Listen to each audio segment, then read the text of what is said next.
Soyez vigilants, la vérité spirituelle ne se vend pas, elle se cherche. C'est par cette réflexion de Yong Li, confucianiste, que nous entamons cette autre balade cognitive au cœur des mystères. Tous les jeudis, lorsqu'il est 21h, le temps suspend son vol. Et la connaissance s'invite gracieusement chez vous. Bienvenue sur la tribune de la dissidence. De plus en plus dans le monde, et curieusement en Afrique, les femmes se plaignent du manque d'autorité de leurs partenaires. Elles se plaignent que les hommes ont perdu le pouvoir à la maison.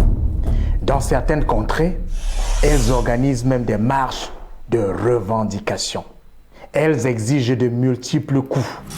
Il fallait y apporter une réponse ferme, efficace et aussi élégante. Fort à propos, les laboratoires Morgan & Wilfrid se sont investis sur le sujet et ont apporté une réponse idoine. Le X-Men Regulator, un concentré de plantes, de racines et d'écorces de la forêt tropicale. Une boîte de 60 gélules de X-Men Regulator vous permet de parer à tout type d'exigence. De manière solidaire, passez le message à votre voisin afin que nous puissions réveiller le dragon qui sommeille en nous grâce au X-Men Regulator.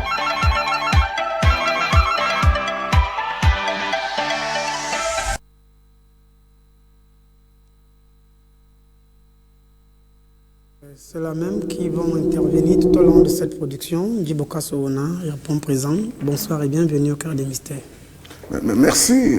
Permettez-moi de vous présenter à vous-même mes meilleurs vœux parce que nous n'avons pas eu la grâce de nous voir depuis l'année passée, ainsi qu'à vos... Nous avons commencé l'émission la semaine dernière, Djiboka. Oui, mais je n'ai pas eu l'occasion de vous présenter mes meilleurs vœux. Je les présente tant à vous qu'à vos panélistes, ainsi qu'à vos millions de téléspectateurs à travers le monde. Mais surtout, permettez-moi de proclamer à l'endroit de Sa Majesté Jean-Pierre Amoubilinga,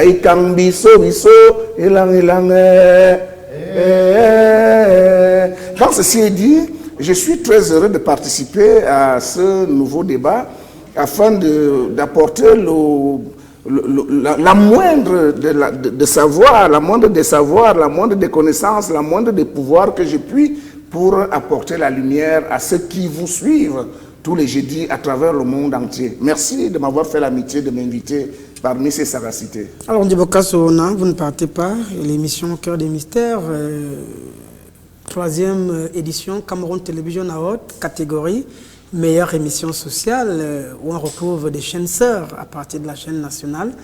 On convie davantage nos téléspectateurs à aller voter sur le site Cameroun Television Award, catégorie meilleure émission sociale au cœur des mystères. Vous savez, je ne le dirai jamais assez, on ne saurait être jugé parti. C'est ceux qui nous écoutent que nous engageons à prouver réellement si ce que nous faisons a de la valeur, si ce que nous faisons a de l'importance, si ce que nous faisons a du contenu. Et donc, ils ont le devoir, j'ai envie de dire l'obligation, d'aller voter au cœur des mystères. Cela nous donne de l'énergie, cela nous donne de la substance, cela nous donne de la constance, cela nous donne de la volonté de continuer en avant. Parce que, voyez-vous, moi je suis un enseignant et il m'a été donné par cette casquette de constater qu'un enfant qu'on n'encourage pas finit par le mal faire, même s'il faisait bien. Alors, le théosophe est là. Il a manqué aux téléspectateurs la semaine dernière, rappelant que d'autres courants de pensée seront également là. Et on profitera pour dire un bonsoir à Chocolat des filles qui nous écoute quelque part du côté du Gabon et à Père Menace également du côté de la France. Voilà, le débat suit son cours dans les réseaux sociaux. Alors, le théosophe, bonsoir et bienvenue au cœur des mystères. Bonjour Nathan, bonjour à tous ceux qui se donnent la peine de nous suivre partout dans le monde. Je suis très sensible aux différents encouragements que je reçois à travers vous. Partout, les gens m'interpellent et nous souhaitent de continuer, de ne pas baisser les bras, de continuer à les édifier. Par rapport à la qualité de l'émission Au cœur des mystères, je pense qu'il n'y a pas deux émissions de cette nature actuellement au Cameroun. Non seulement au Cameroun, mais je peux dire partout dans le monde. C'est la seule. Parce que je peux le dire, pour ceux qui ne le savent pas, mais vous, Nathan, vous le savez très bien, je suis parmi de ceux qui ont fondé les émissions de culture spirituelle il y a plus de 30 ans. Ici, dans différentes chaînes de radio, il y avait la télévision n'était même pas encore on se rappelle du côté des environnements, Radio Environnement, Soleil sur le parc. Voilà, Soleil dans le parc, Radio Environnement, un peu partout, plusieurs de vos confrères. Alors, pour acheter de l'eau à votre moulin, on rappelle que l'émission Chocolat des filles contre Père Minkala est décryptée en ce moment à Paris. Et on m'a envoyé le décryptage de Père Menas qui a passé, bien sûr, avec ses confrères, l'émission au crible, critique, action. Tout est passé, bien sûr, au cœur des intelligences du côté de Paris, à l'heure où nous parlons. Et rassurez-vous, les intervenants et bien sûr tout ce qui gravite autour de ce projet est lourdement apprécié. Oui, cela nous encourage d'aller de l'avant. En ce qui concerne le théosophe africain, j'ai beaucoup à donner. J'ai beaucoup à donner. Je ne demande que un porte-voix, comme au cœur des mystères, et des oreilles qui écoutent, comme nos nombreux téléspectateurs. Autrement, j'ai la culture spirituelle qui n'existe pas encore dans le monde physique, que je suis disposé à donner. Vous estimez que Père Minkala, Monseigneur Nchama, Père Landry et Ndjiboka Sowona ne sont pas à côté de ce qui va être proposé? Non, ils sont à un niveau de base. Il y a les niveaux, Nathan. Donc ils sont à la maternelle? Oui, ils sont à la maternelle. Ils sont au niveau de base. Ils sont dans ce qu'on appelle la religiosité. Ça n'a absolument rien à voir avec la spiritualité. Parce que ça, il faudrait le dire. Il faudrait le dire. Je ne demande qu'à avoir, disons, l'occasion de développer. Les contradictions, j'écoute. Non. Quand on parle de spiritualité, c'est autre chose. Ils ne comprennent pas. Ils ont les oreilles pour entendre le son. Mais ils n'ont pas les bases pour appréhender la profondeur. D'accord. Vous êtes bien saisi. Père Minkala, Père Landry, Ndjibokas, Monseigneur, ont des oreilles pour entendre la spiritualité, mais n'ont même pas encore le son qui émane, bien sûr... comme un chien qui écoute un chien qui écoute les classiques de Beethoven. C'est l'image qu'il voudrait nous proposer ici. Alors, Père Minkala, on rappelle que nous étions du côté... voilà, donc Kozo à samedi. Et le commandant Bessala est à l'écoute en ce moment, votre petit frère qui a reçu bien sûr les acteurs de l'émission Au Cœur des Mystères. Bonsoir et bienvenue au Cœur des Mystères. En rappelant que votre débat contre le chocolat des filles est en ce moment au cœur d'une très grosse séance à Paris. Et on m'a envoyé le décryptage. On diffusera quelques éléments dans nos prochaines éditions. Bonsoir. Bonsoir Nathan. Bonsoir à tous les amis du panel. Bonsoir à tous les téléspectateurs. Le cadre qui nous écoute chaque jeudi lorsqu'il est 28h.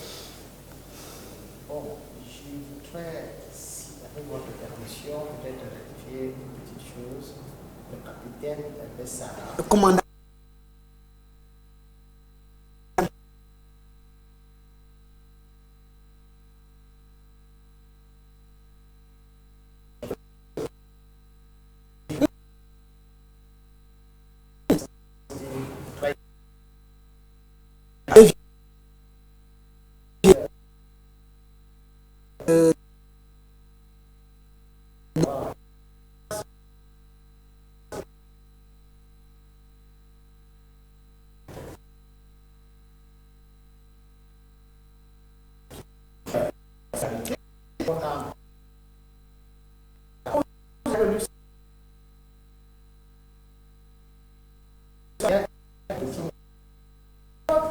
Je ne voudrais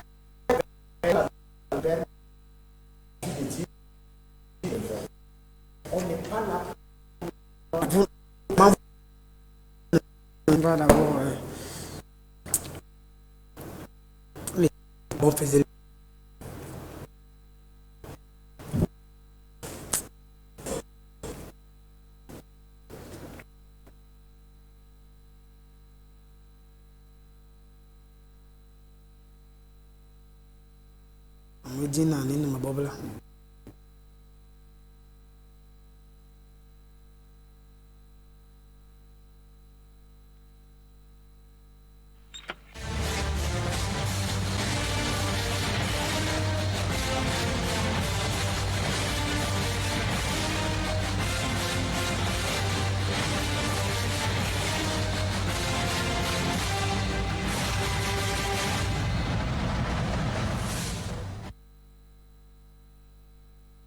Oui, Père Mikala, rebonsoir.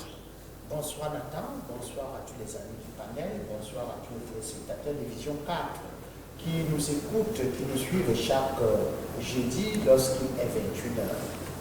Je voudrais d'abord faire juste un petit rectificatif en disant que le commandant Bessala, le chef de bataillon Bessala, est plutôt mon grand frère. Ce que j'ai vieilli, ce qui se justifie à travers les cours que je reçois au quotidien. Lorsque je suis en face des prétendus sachants comme le théosophe, qui, bien qu'étant incapable de définir ce qu'on entend par religiosité, spiritualité, mais c'était quand même le luxe à la juste mesure de dire que nous sommes à un niveau très bas et que lui, il est à un niveau très élevé. Donc il se prend pour étant le bon Dieu le Père. Il connaît, il est le sachant. Je ne voudrais pas dire comme le Père Menace, que vous avez évoqué tout à l'heure, à l'habitude de dire, je veux élever le niveau, mais je préfère que lui, il élève le niveau, que nous on le rabaisse comme on a l'habitude de le faire. Père Langui, plaisir de vous avoir, rappelant que demain vendredi, vous serez du côté de la chapelle Serge Toussaint de Vannes, car c'est la semaine de l'unité chrétienne. Et on fera un tour de ce côté tous ensemble pour voir ce que les chrétiens peuvent faire dans l'unité et l'unicité. Bonsoir. Bonsoir Monsieur Nathan, bonsoir à tous les copanélistes, bonsoir aux nombreux téléspectateurs de Vision 4, l'émission Au cœur du mystère. Et effectivement, vous savez, dans l'Église, nous sommes ordonnés. Et l'Église, fût-elle catholique apostolique, l'Église, qu'est-ce qu'elle a prévu? Elle a prévu une semaine. En début d'année, il y a une semaine qu'on peut appeler la semaine de l'unité. Et au cours de cette semaine, ce que l'Église met en avant, ce ne sont pas les idéologies religieuses, ce ne sont pas les dénominations, mais c'est le fait qu'à partir du moment où on est chrétien, nous sommes tous à la suite de Jésus-Christ. Et donc, au cours de cette semaine, j'ai eu l'insigne honneur d'être invité. Je me suis mis donc en accord avec le Père et révérend Dr Minkala, d'être invité à la paroisse Toussaint de Vannes, demain vers 17h, pour un petit temps d'enseignement et un petit moment de prière avec les chrétiens. À partir de ce moment, on ne prie pas parce qu'on est catholique, on ne prie pas parce qu'on est orthodoxe, on prie parce que finalement, nous sommes d'abord des chrétiens et nous tous, nous professons la foi en Jésus. Donc, voilà pour le programme de pour votre invitation renouvelée sur ce plateau. Monseigneur Nchama, les téléspectateurs s'inquiètent. Est-ce que Monseigneur Nchama est vraiment Monseigneur? Est-ce qu'il a honte de ses attributs? Est-ce qu'il a peur de se définir? Est-ce que c'est une chauve-souris? La nuit, il est avec les animaux et le jour avec les oiseaux. Bonsoir et bienvenue au cœur du mystère. Bonsoir Jonathan, bonsoir mes amis et nos amis qui sont venus sur le plateau. Bonsoir aux téléspectateurs. Pour stopper cette inquiétude, je vous dirais qu'il n'y a pas de science spirituelle véritable, avérée, pour dire que je ne puisse pas ou je ne vais pas mettre les habits des attributs spirituels. Dès jeudi prochain, si je suis toujours conduit à cette émission, je mettrai quelque chose, mais vous devrez bien savoir qu'on ne s'habille pas n'importe comment pour n'importe quelle circonstance. Tout ce que je pourrais mettre ici ou dans la rue, c'est que le chemise clergement ou tout au plus une soutane. La soutane seulement ici et la chemise peut-être dans la rue. Pourquoi? Parce que mettre des autres attributs pourrait facilement perturber les états de conscience des environnements. Donc, bien sûr, il est dit sur ce plateau que nous sommes à la maternelle de la spiritualité. Moi, en tant que scientifique, je voudrais bien davantage attester ou le comprendre qu'au travers, n'est-ce pas, des faits. Bon, c'est vrai, tout de suite là, je voudrais m'amuser à rentrer en contradiction avec le père le père Landry et peut-être le père Nicolas, parce que je ne sais pas s'ils souhaitent de recevoir moi aussi une invitation par rapport à la cérémonie de demain, ou alors pourquoi on n'a pas invité à cette cérémonie-là.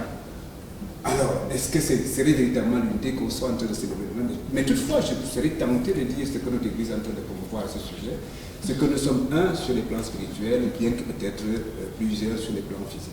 Merci beaucoup. Oui, Père Nicolas.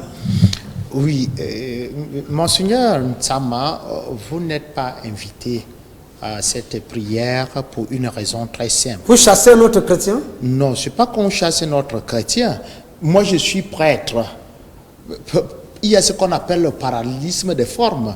Comment un prêtre peut inviter un évêque à la prière? C'est plutôt un évêque qui devrait inviter le prêtre à prier.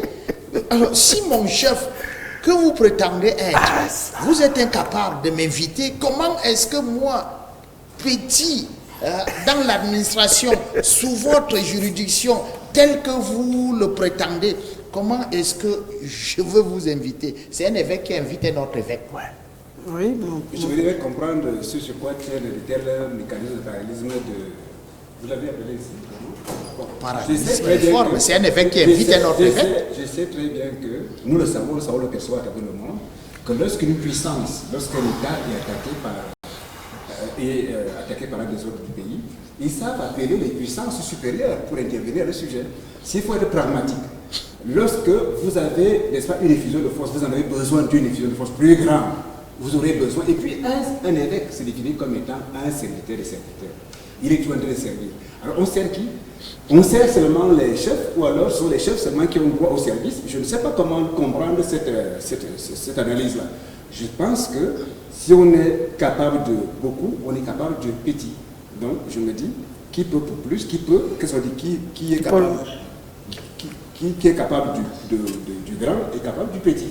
Donc je pense que je devrais, si véritablement vous êtes en train de promouvoir l'unité de la spiritualité, je pense qu'il devrait y être. Je devrais donc, pour garder une fois cette image que vous êtes en train de promouvoir, y être convié avec d'autres évêques. Ou alors, si cette unité n'est pas célébrée qu'au niveau de la chapelle normale, je pense qu'au nom de la promotion, n'est-ce pas, de cette notre émission et de l'Église, je devrais quand même être convié quelque part, histoire de bien démentir ce que je suis comme évêque ou de le comprendre et de davantage conduire une synergie pour mieux. Peut-être qu'il ne vous considère pas comme un chrétien. Comme un chrétien, déjà à ce niveau-là, ce serait qu'ils ne savent même pas aussi ce que c'est qu'un chrétien. Un peintre. Parce que dans la chrétienté, on distingue bien deux types de christianisme, deux types de chrétiens. Donc si on cherche au niveau du christianisme domestiqué par les institutions, on trouverait au moins au niveau du christianisme naturel, qui aussi est un christianisme bien authentique, aussi à certaines pratiques. Père Nicolas. Vous savez, c'est très simple. Hein? Un prêtre ne peut pas inviter un évêque à la prière. C'est plutôt l'évêque qui est le patron, le chef du prêtre, qui peut l'inviter à prier. Alors, et puis, un évêque doit être invité par un autre évêque. Ce sont des équiparés. Comment voulez-vous être invité par un prêtre? C'est plutôt vous qui devriez organiser la prière et nous inviter, nous qui sommes des prêtres, en disant, moi je suis votre supérieur hiérarchique, venez à la prière. Ce n'est pas à nous de vous inviter, Monseigneur.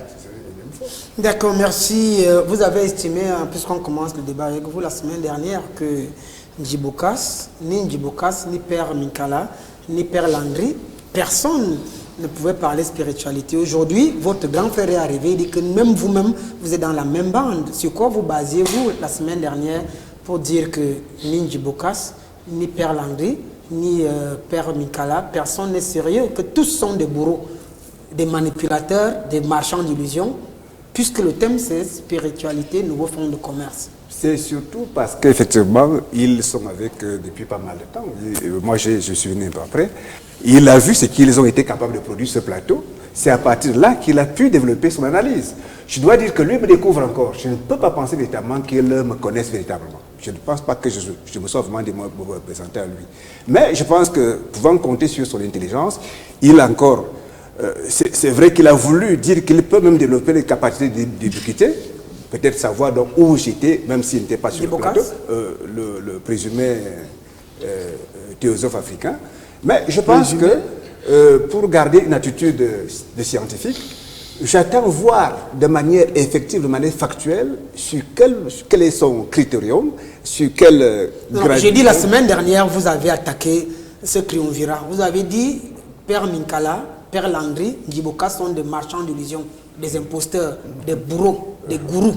Voilà. Et que vous êtes la seule personne qui a cette émanation divine. Est-ce que vous revenez sur vos propos? Je reviens sur mes propos. Vous revenez sur vos propos qui seraient presque les mêmes.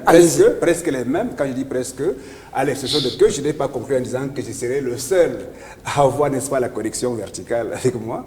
Je disais, parce que au niveau, par l'allure, par le constat des faits, que ce que les églises catholiques occidentales jusqu'ici ont proposé au monde repose sur une fondation erronée, hérétique, si vous me permettez. Bien, l'expression, je dois d'abord dire que le Jésus que nous avons dans les églises aujourd'hui n'est pas né en Palestine, n'était pas palestinien, n'était pas de couleur plus claire, et aussi n'a pas été crucifié, et aussi n'a pas dit que, voilà, quand lui meurt sur la croix, voilà, tous les karmas sont éliminés, comme je le vois pour le faire ailleurs. C'est à partir de là qu'au niveau des églises, si une église est fondée sur des points assez fondamentaux comme ceux-là, sur le faux, je ne peux pas donc ça. Je peux donc dire que c'est à partir des enseignements issus de telles positions. Ndiboka lui meurt quoi dans ça? J'essaie de structurer un peu mon propos. Je suis encore au niveau du premier point, c'est-à-dire concernant les églises dites importées. Au niveau de Ndjibokas, qui jusqu'aujourd'hui, on a vu comment, à partir d'analyses purement, comme si vous me permettez l'expression, c'est-à-dire qu'à partir d'analyses purement extrémistes, fondamentalistes, c'est pas des écritures, pas saintes, moi je peux quand même l'aider à ce niveau-là, il est parvenu à des conclusions. Donc pour vous, la Bible n'est pas un livre saint? C'est pas un livre saint. Merci Monseigneur, allez-y. Et aussi, je pourrais même m'appuyer sur cette déclaration-là, que si on le tient comme pour sainteté, c'est aussi là une autre base qui justifie le fait que je traite cette église, n'est-ce pas, de mauvais enseignements. Et tout mauvais enseignement débouche sur des pratiques de malfaisance.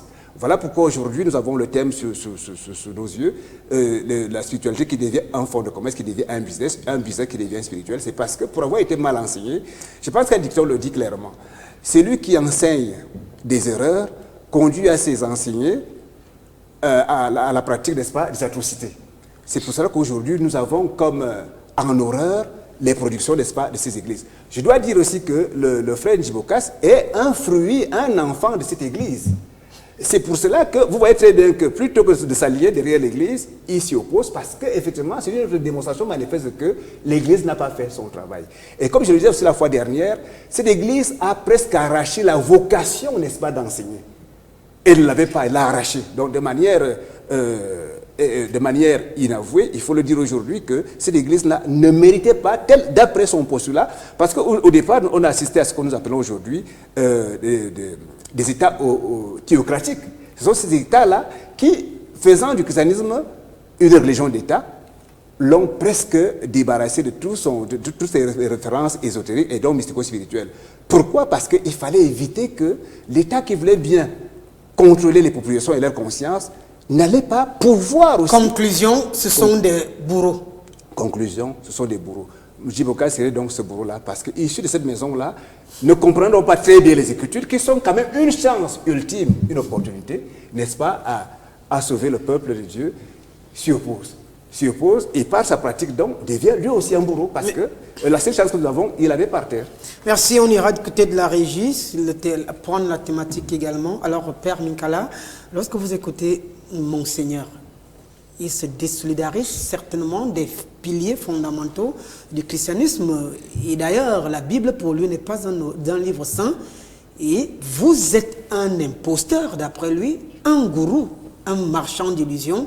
C'est de vous qu'il s'agit dans la thématique qui nous guide depuis quelque temps. Il le dit sans fioritude. Je veux lui dire solennellement qu'il ne pourrait jamais être invité à ma paroisse pour un enseignement, parce que ces enseignements sont hérétiques à 100%. Lorsqu'il déclare que la Bible il n'y a pas les saintes écritures, ça n'a rien à voir avec l'enseignement que moi je prends. Donc, qu'il oublie l'invitation qu'il réclame là, que je vais l'inviter dans ma paroisse pour un enseignement. Il n'a pas de place. Il ne sera jamais invité à ma paroisse pour venir dire aux fidèles que la Bible, ce ne sont pas des écritures saintes. Est-ce que Jésus n'est pas venu pour les gens comme Seigneur? Ça a un sens que les fidèles peuvent comprendre. Lui qui est évêque, je regrette que ça puisse sortir de la bouche d'un évêque. Il est persona non grata dans ma paroisse. Il ne sera jamais invité pour un quelconque enseignement. Alors, pourquoi ne sera-t-il pas invité, puisque nous parlons ici de christianisme comme forme de commerce? Lui, il vous pointe du doigt comme étant cela même qui manipule cette connaissance à des guises mercantiles. Non, à des fins mercantiles. Non. Mercantilistes. Vous savez, il n'a lu aucun livre concernant l'enseignement du magistère en ce qui concerne les saintes écritures.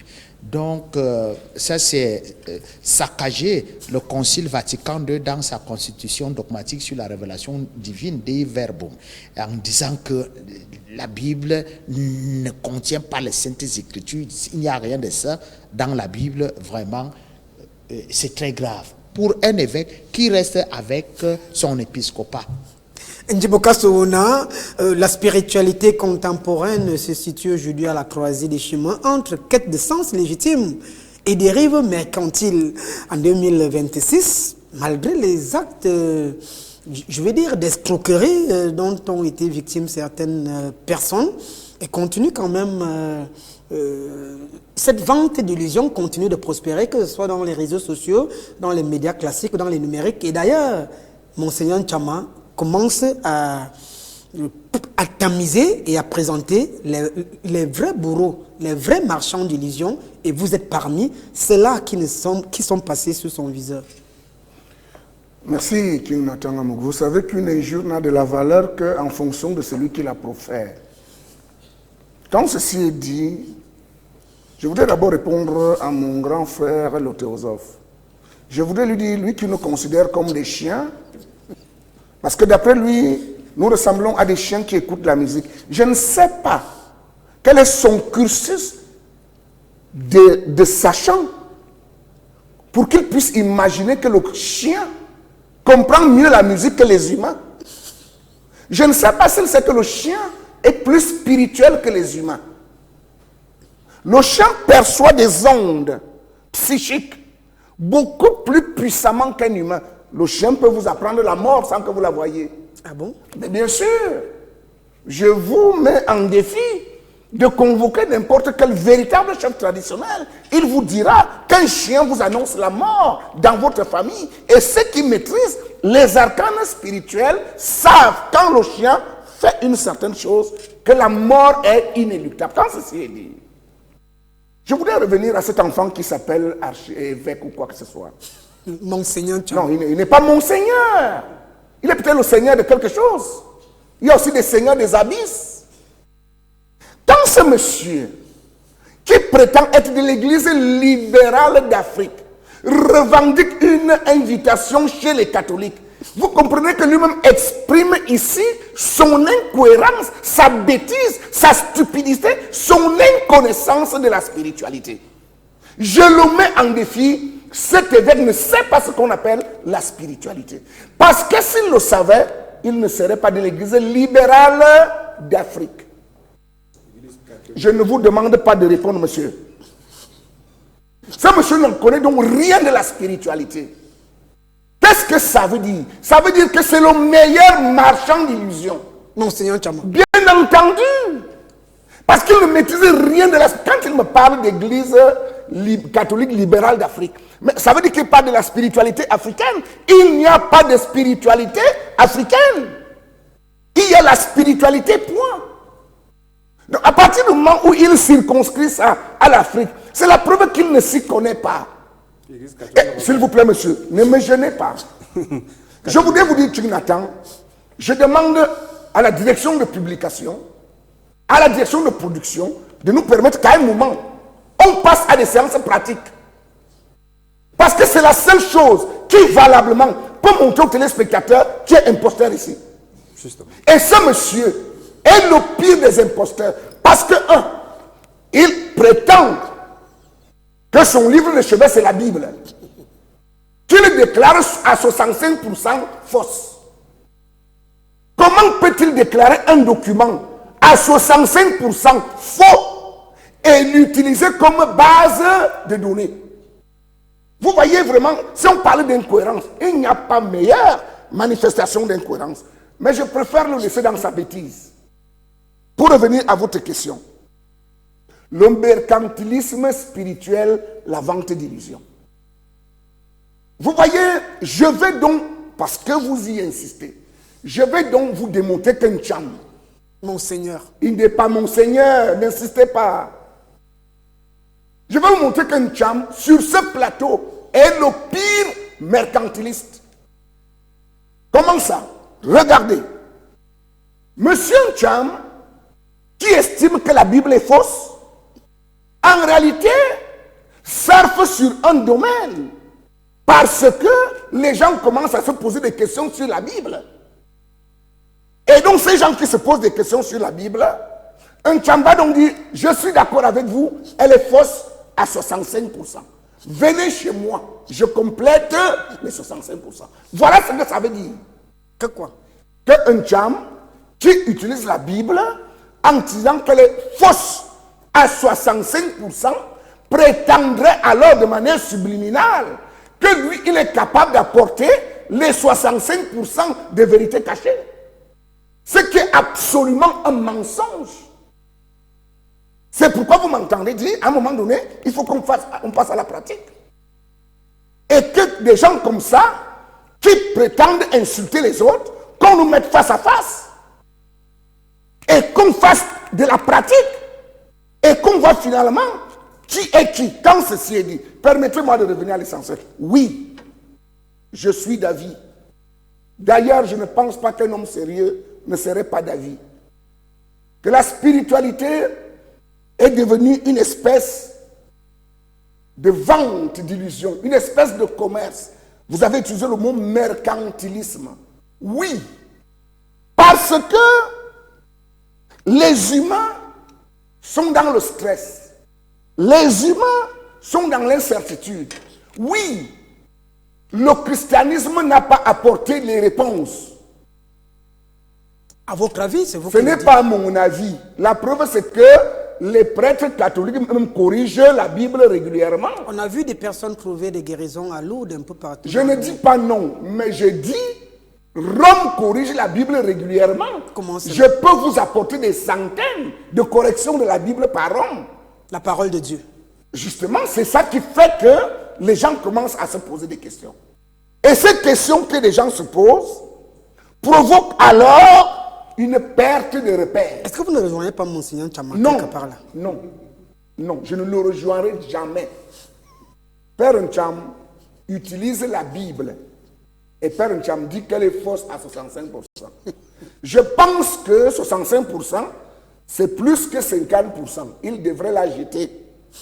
Et comme il a des révélations particulières pour pouvoir récupérer les 65 de mensonges en vérité, pourquoi ne trouverait-il pas les 100% de vérité et déposer la Bible tranquillement? C'est pourquoi il est le pire imposteur. Parce que vous ne pouvez pas condamner quelque chose et l'utiliser en même temps. Ça n'a pas de sens. Je voulais dire, Les gens ont faim, ont soif, sont dans le désespoir. c'est tout ça le désespoir. Le fait de la perte des repères. Parce que vous allez me permettre maintenant de revenir un peu dans l'histoire.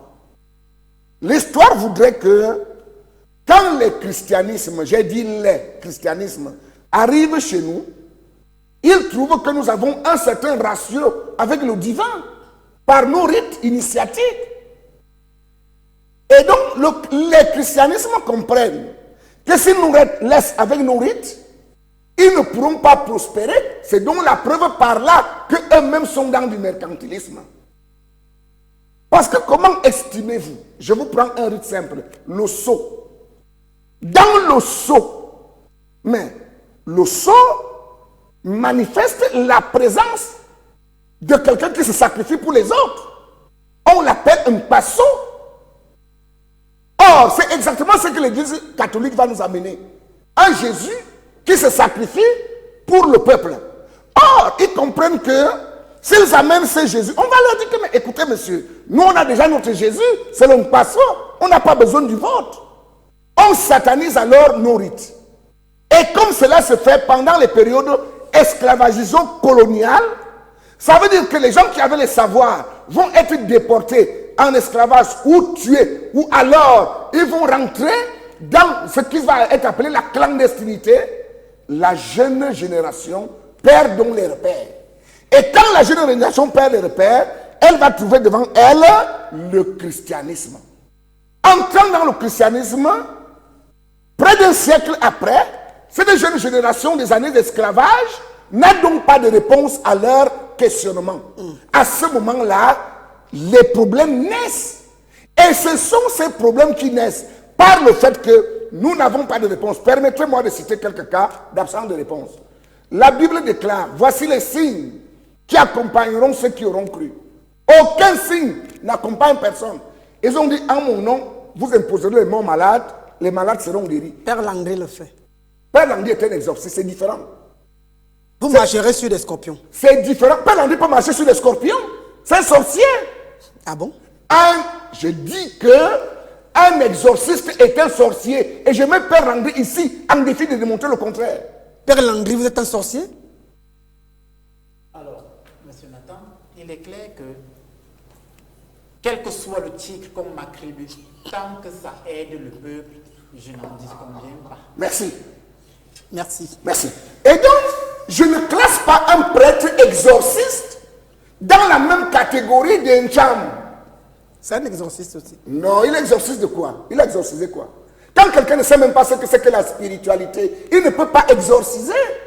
Parce que je tiens à rappeler à la conscience universelle qu'exorciser veut dire faire partir par la force. Or, vous ne pouvez pas partir quelque chose que vous ne voyez pas et vous ne pouvez pas faire partir quelque chose qui est plus forte que vous.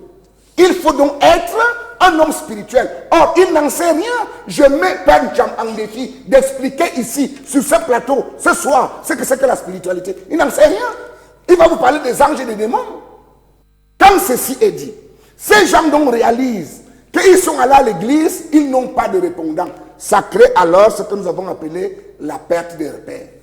Et comme ces gens cherchent des points d'appui, ça fait alors naître des Père Jam et tous les autres escrocs qui écument la cité. Sur ce plateau, on peut identifier. J'ai dit Père Jam. D'accord. Alors, Père Landry, le désespoir, les grandes interrogations contemporaines, qui sommes-nous? D'où venons-nous? D'où partons-nous? Et même l'humanité totale à la recherche de Dieu font en sorte que les spiritualités ou la spiritualité a le vent en poupe et devient une valeur marchande.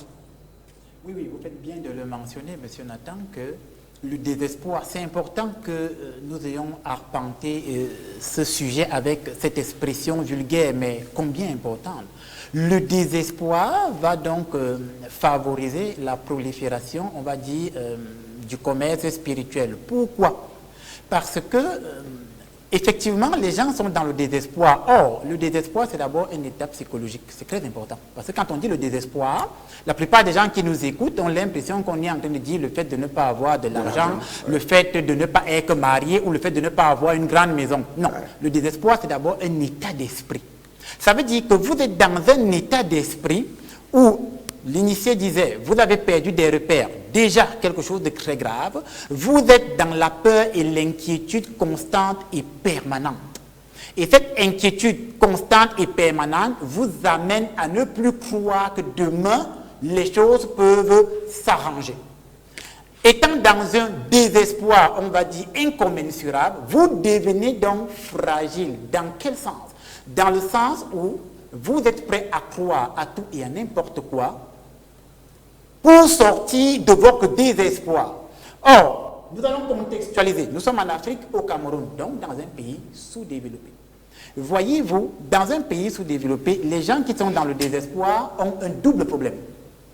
Premier problème, c'est que ils ont peur, ils sont apeurés. Deuxième problème, c'est que ils sont pauvres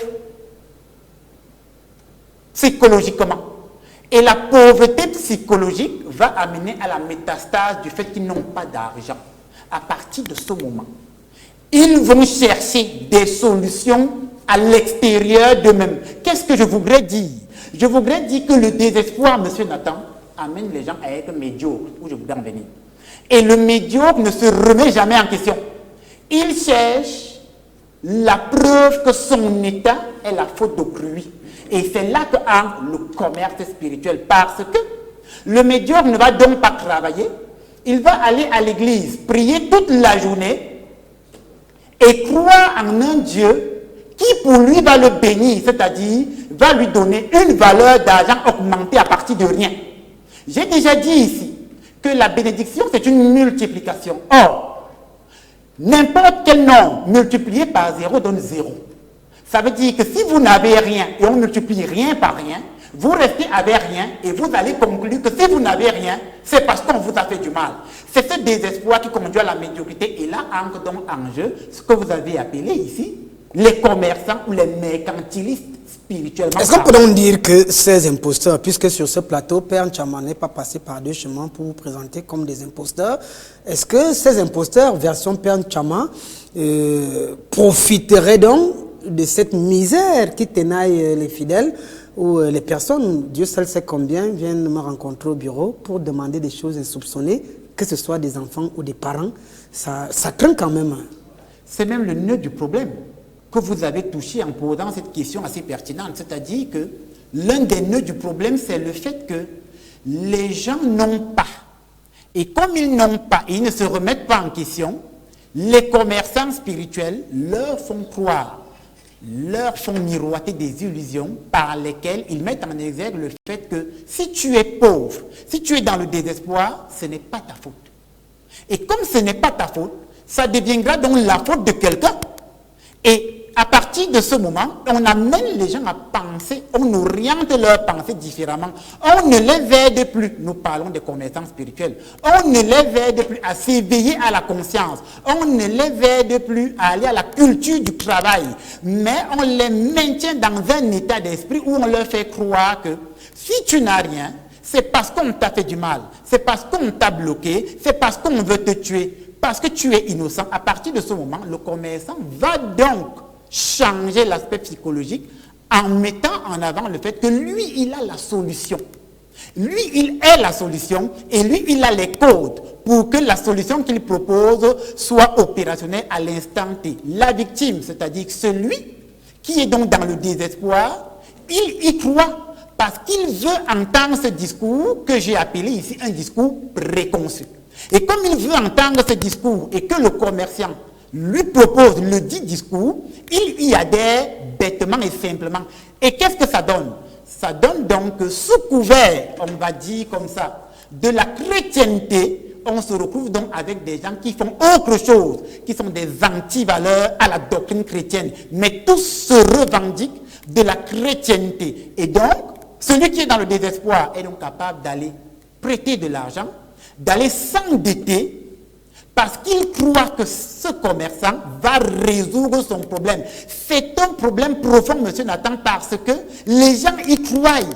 Nous recevons les gens au bureau, ils y croient. Est-ce que la Bible n'est donc pas un facteur gênant ou un facteur accompagnateur à cette grosse escroquerie quand on sait que le livre de Malachie, chapitre 3, est clair? Vous me trompez. Venez avec ce que vous avez dans la maison de Dieu et vous verrez si je n'ouvrirai pas les écluses des cieux. Pasteurs et prêtres escrocs utilisent ce verset pour dépouiller le peuple.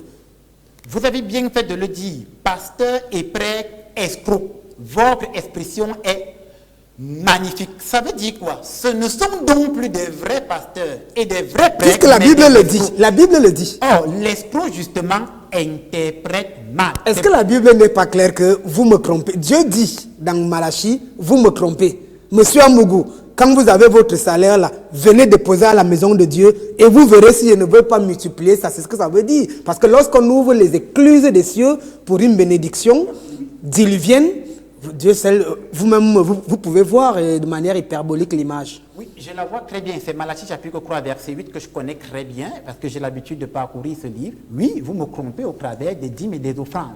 Cela ne signifie en aucun moment qu'il est question d'aller vider sa maison, d'aller vider sa plantation et d'aller donner tout au pasteur ou au prêtre. Cela ne signifie pas cela. Or, vous l'avez dit, les escrocs vont présenter l'interprétation sous cet angle-là. Et c'est une mauvaise interprétation. Donc ici, ce n'est donc pas la Bible qui est le problème, c'est le fait que ceux qui utilisent cette Bible soient mal formés. Et comme ils sont mal formés, ils égalent peu. Première hypothèse. Deuxième hypothèse, ils sont bien formés, mais ils interprètent mal le texte pour s'enrichir. À partir de ce moment, ça pose un véritable problème. C'est pourquoi j'avais dit un jour sur ce plateau, et je chute par là, que la Bible, lorsqu'elle est mal interprétée, elle n'est plus parole de Dieu. Merci. Avant de passer la parole au théosophe qui s'impatiente, Ndiboka Sowona, on profite pour dire un bonsoir au fan club de la prison principale de Kondengui, le chef Maxime qui nous écoute. Alors, Ndibokas, l'interprétation ici, vous qui êtes également un lecteur, hein, je ne voudrais pas vous classer parmi les liseurs de la Bible, mais un lecteur, il dit, Malachie 3.8, vous me trompez. Venez avec ce que vous avez à la maison de Dieu et voir si je n'ouvre pas les écrits dessus. Il y a même des conditions. Si on commence à analyser, bien sûr, ce texte, on se rend compte que Dieu nous teste pour savoir si on peut le servir avec ce qu'on a de plus précieux. Si Dieu me teste, il n'est pas Dieu. Le test de Malachie. Parce que le texte biblique dit que Dieu est omniscient. Comment peut-il me tester étant omniscient? Que dit Malachie 3? Malachie 3 dit exactement ce que vous avez dit et que Père Landry a répété. Apportez dans ma maison toutes, ce n'est pas les dîmes, c'est toutes les dîmes et toutes les offrandes. Et vous verrez si je n'ouvre pas pour vous les écluses des cieux et qu'il y ait dans votre maison de la nourriture en abondance. C'est du chantage. C'est du chantage. Et ce chantage est parfaitement compréhensible quand vous lisez le texte de Jérémie 8.8. Le texte de Jérémie 8.8 déclare: comment dites-vous que la parole de Dieu est avec vous alors que vos scribes en ont fait un mensonge?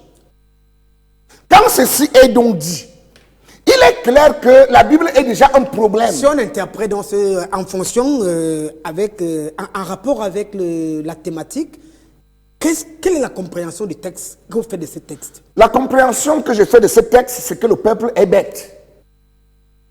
Et que l'Église profite de ce texte pour le dépouiller. Et je donne raison à Frère Landry. Parce que Malachie précise les dîmes. Mais quand le prêtre vous dit d'aller vendre votre maison, quand le pasteur vous dit d'aller vendre vos biens pour apporter à l'église, la Bible n'a pas dit ça quand même. La Bible n'a pas dit ça quand même. La Bible définit la dîme comme 1/10 de votre revenu et je suis d'accord avec ça. Pourquoi? Parce que quand nous arrivons ici, il y a la lumière, il y a la climatisation, il y a des beaux murs, mais ça ne tombe pas du ciel. On paye cela. Il ne faut pas que quelqu'un vienne ici et qu'il prétende que lui veut faire sa publicité sans rien payer. Et je trouve normal. Je suis désolé. Pour ceux qui ne comprennent pas, mon fils, donnez-moi le crayon. Je trouve désolé que les gens prétendent que la Bible est satanique. Non. Le problème, et c'est là où Père Landry a raison, la Bible a défini la dîme comme 1/10 de votre revenu. Ce qui revient à dire, celui qui ne travaille pas ne paye pas la dîme. Ce qui n'est pas le cas dans les escroqueries religieuses. Alors, on a vu quand même des Nganga, comme vous, demander aux uns aux autres de vendre leur terrain, de vendre leur maison. Nous sommes dans la spiritualité. Est-ce que Ndibokas est en train de donner la part belle aux Nganga? Jamais. Ils sont pires que les pasteurs. Moi, je connais des Nganga qu'il faut payer pour appeler au téléphone. Pour qu'ils vous prennent au téléphone, on paye. Pour que vous preniez un rendez-vous, on paye. Pour qu'ils vous reçoivent, on paye. Si vous voulez, je vous en amène. Des traditionalistes comme vous. Des traditionalistes comme Ndibokas Sowona. Ce sont des escrocs. Et c'est ça que nous combattons. C'est-à-dire que, et je voudrais être suffisamment insultant pour dire que chaque fois que vous voyez ça, il n'y a rien dedans. Et quand un prêtre vous dit, je dis si un prêtre est un prêtre. Moi, je n'ai rien contre quelqu'un qui veut croire la Bible, c'est son droit. Mais s'il croit ce qui est écrit dans la Bible, qu'il fasse donc ce qui est écrit dedans. Où est-ce que dans la Bible, on demande à quelqu'un qui ne travaille pas de payer la dîme? Où est-ce que dans la Bible, on demande à quelqu'un qui ne travaille pas de payer l'offrande? Mais vous les envoyez voler. C'est pourquoi nous disons, on a beau condamner ce document qui a sa valeur marchande, mais nous disons qu'au milieu, permettez-moi de parler des miens, au milieu de ceux qui se prétendent traditionnalistes, il y a pire qu'à l'église. Nous allons continuer avec le concours, bien sûr, de nos amis. Téléspectateurs, on rend leur rappel qu'ils peuvent interagir comme ils le font déjà au numéro qui s'affiche bas de cet écran. Si vous êtes hors du Cameroun, mentionnez plus 237 suivi du numéro. Vous pourrez envoyer par des SMS classiques ou via WhatsApp, voire la boîte mail. Alors, monsieur le théosophe, vous avez regardé avec, je dirais pas condescendance, avec munitie et attention, les interventions de ce que vous appelez les élèves de la maternelle. On aimerait donc votre regard de grand mystique pour nous développer la thématique de ce soir, spiritualité, nouveau fonds de commerce, si vous-même vous n'êtes pas noyé dans cette barque. Les téléspectateurs, hein, ils ont vu par eux-mêmes l'église, on dit chrétienne, la religion chrétienne ou l'église catholique, se crêper le chignon, ce qui montre tout à fait leur niveau. Quand on parle de spiritualité, ils sont dans la division. Nous sommes dans la spiritualité de manière générale. Parce que si vous mettez dans une même salle les élèves du cycle primaire et ceux du cycle secondaire avec ceux du cycle supérieur, par exemple, vous allez voir que c'est la confusion totale. On ne se comprend pas. Donc, il faut de l'ordre. Bon, on parle de la Bible. L'Église catholique, qu'elle soit romaine ou n'importe laquelle, n'a jamais écrit la Bible. La Bible n'est pas un livre catholique. La Bible est écrite par des inconnus. Mais alors, les imposteurs, il faut les nommer, ils s'accaparent des auteurs inconnus et se passent pour les auteurs de la Bible. Depuis l'histoire de l'humanité, il n'y a jamais eu le projet d'écrire un livre dont le titre sera la Bible. Non, les gens, en écrivain, administratif, journaliste, etc., poète, ils ont écrit, ils ont laissé des manuscrits. Que quelqu'un se mette à les transcrire, cela ne fait pas de lui l'auteur. Donc, l'Église catholique, d'abord, ce n'est pas une religion. Nous sommes dans la spiritualité et non un focus sur l'Église. Nous parlons de spiritualité de manière holistique. Mais Nathan. Oui, allez-y. On parle ici de tous les spiritualistes qui asservissent le peuple. On ne met pas du vin nouveau dans des vieilles outres. Il faut d'abord déconstruire ces gens. Il faut les mettre à nu pour qu'ils comprennent qu'ils sont limités, qu'ils font beaucoup trop de mal à l'humanité. Avant de commencer maintenant à les nettoyer, c'est biblique. On ne met pas du vin nouveau dans des vieilles outres. Je ne peux pas apporter un enseignement nouveau qui doit aider à sortir l'humanité de ce marasme où ceux-ci les ont enfoncés sans déconstruire ce qu'ils ont fait. Et je tiens à le faire publiquement. La question est également de savoir, est-ce que le théosophe lui-même qui taxe les autres d'hérétiques n'est pas dans la même bande des spiritualistes qui en font un fonds de commerce? Mais comme le crash au nez, je répondrai. Une question posée. Mais alors, je dis, d'abord, qu'est-ce qu'on dit fonds de commerce? Qu'est-ce que le commerce? Parce que on a l'habitude d'utiliser des mots n'importe comment sans en connaître le sens. Il y a une marchandise, il y a un acheteur et un vendeur. Voilà, simplement. Oui, ça c'est la de manière basique. Oui, ça c'est la définition de primaire. C'est un code. Mais oui, maintenant en spiritualité, oui, le commerce est un code. C'est CO. Un point, un objectif destiné à amener la jeune humanité à apprendre les échanges. En français facile. Oui, En français primaire. en français primaire, Oui. c'est que dans mon village, je produis le macabo. Ben Dans c'est ton ça. village, toi, tu peux produire, disons, les moutons. Donc tu as besoin de macabo, moi j'ai besoin de moutons. Une espèce d'échange. C'est ainsi que cela a commencé, parce que l'humanité, au départ, chacun était un individu. C'est ce qu'on appelle l'individu. Après la phase de l'individualité, ça a conduit à l'individualisme, qui est devenu plus tard le matérialisme, et ainsi de suite. Il y a des étapes. L'humanité, si vous ne connaissez pas toutes ces étapes, vous allez vous embrouiller. Il faut savoir donc que maintenant, la Bible qui est venue, qui a éparpillé dans le monde, ce sont les catholiques qui ont détruit la Bible, brûlé la Bible. Ils ont brûlé par des décrets de papes, Alors, etc., monsieur le théosophe, pour dire que c'est un livre de mensonges. Donc quand Monseigneur Chama. Monsieur Chama, Monseigneur veut dire, Seigneur, ça veut dire monsieur. Monseigneur, ça veut dire monsieur. Je ne peux pas dire monsieur, monsieur. Donc c'est un ti. Vous avez peur de dire Monseigneur? Non, je dis Monsieur Nchama, c'est ce qui revient au même. Je peux dire Monseigneur Nchama, mais quand je dis Monsieur Nchama, je dis la même chose. Donc il n'y a rien de grave là-dedans. Mais pourquoi pas dans l'harmonie? Donc ainsi, ils ont reconnu que la Bible, que eux-mêmes ils ont confectionnée, était un livre de mensonges. Ils l'ont condamné et brûlé par décret papal. Je peux apporter prochainement. Je vais vous donner les références. Alors, est-ce que c'est à partir, voilà cette même Bible, la Bible qu'ils ont condamnée chez eux.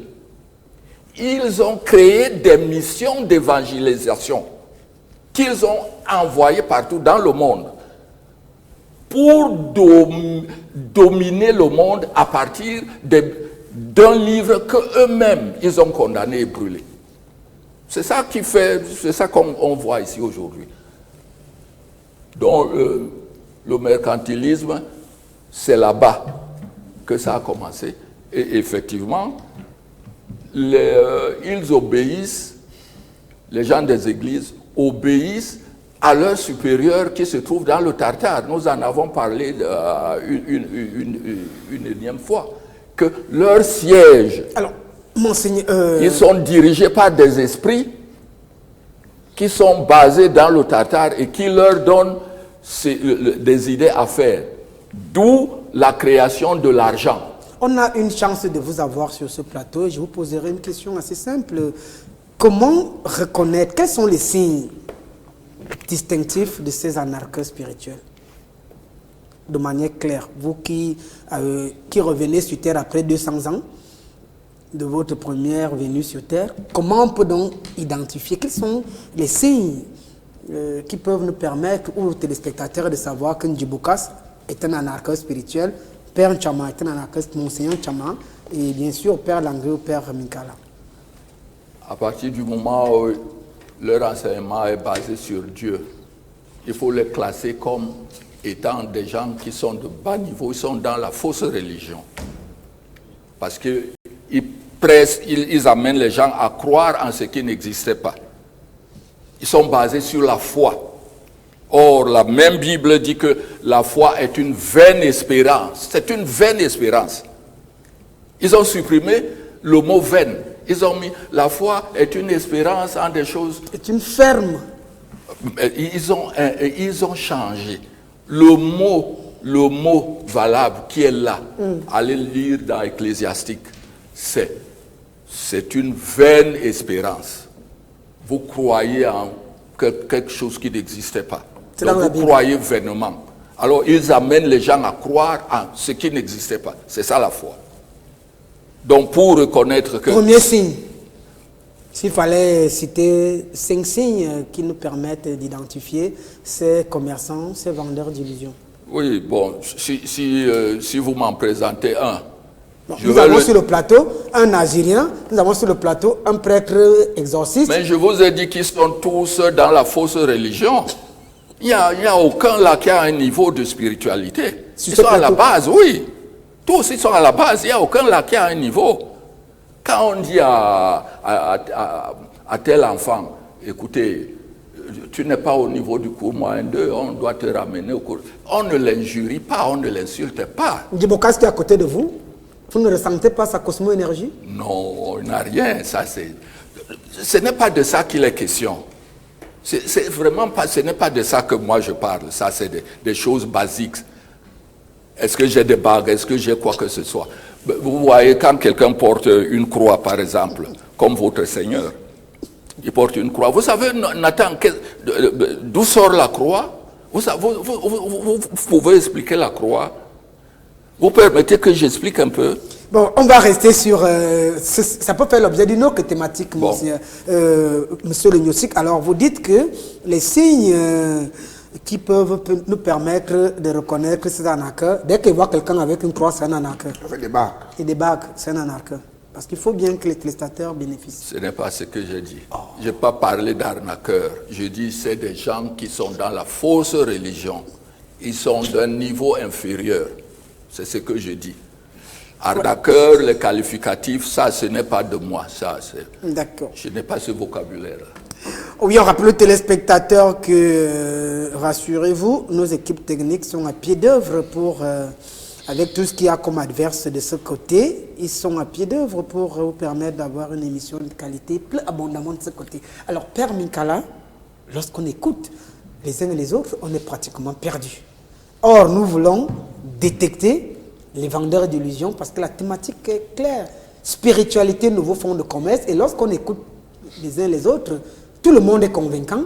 Et en plus, on se retrouve à la croisée des chemins. Non, en fait, ça dépend de la manière selon laquelle vous les trouvez de convaincants. Parce qu'on parle de spiritualité. Le théosophe, par exemple, passe tout son temps à tirer sur les catholiques. Je ne sais pas s'il confond spiritualité et catholicisme. Bon, ce n'est qu'une question. Je ne lui demande pas de répondre. Alors, je crois que nous parlons de spiritualité. La spiritualité en général. Qu'il y a des prétendus hommes spirituels aujourd'hui qui versent dans des pratiques très peu orthodoxes pour se faire du lucre.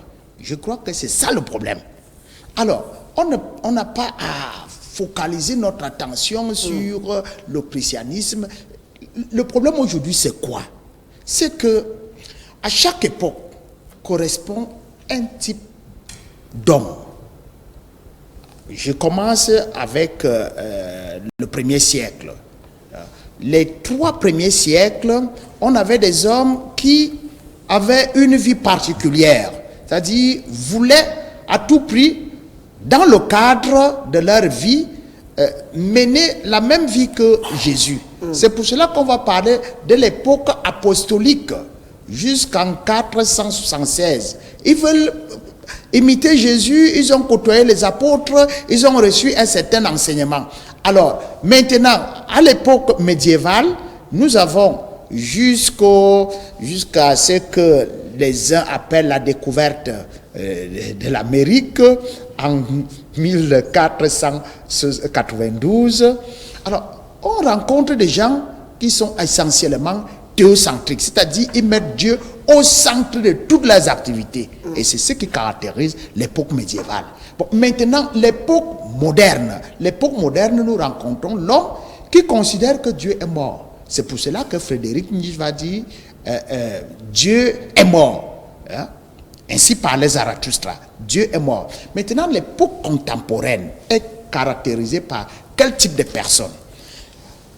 À l'époque contemporaine, qui est la nôtre, nous voyons que la personne humaine, c'est quelqu'un qui est essentiellement matérialiste. D'abord, il veut avoir du matériel.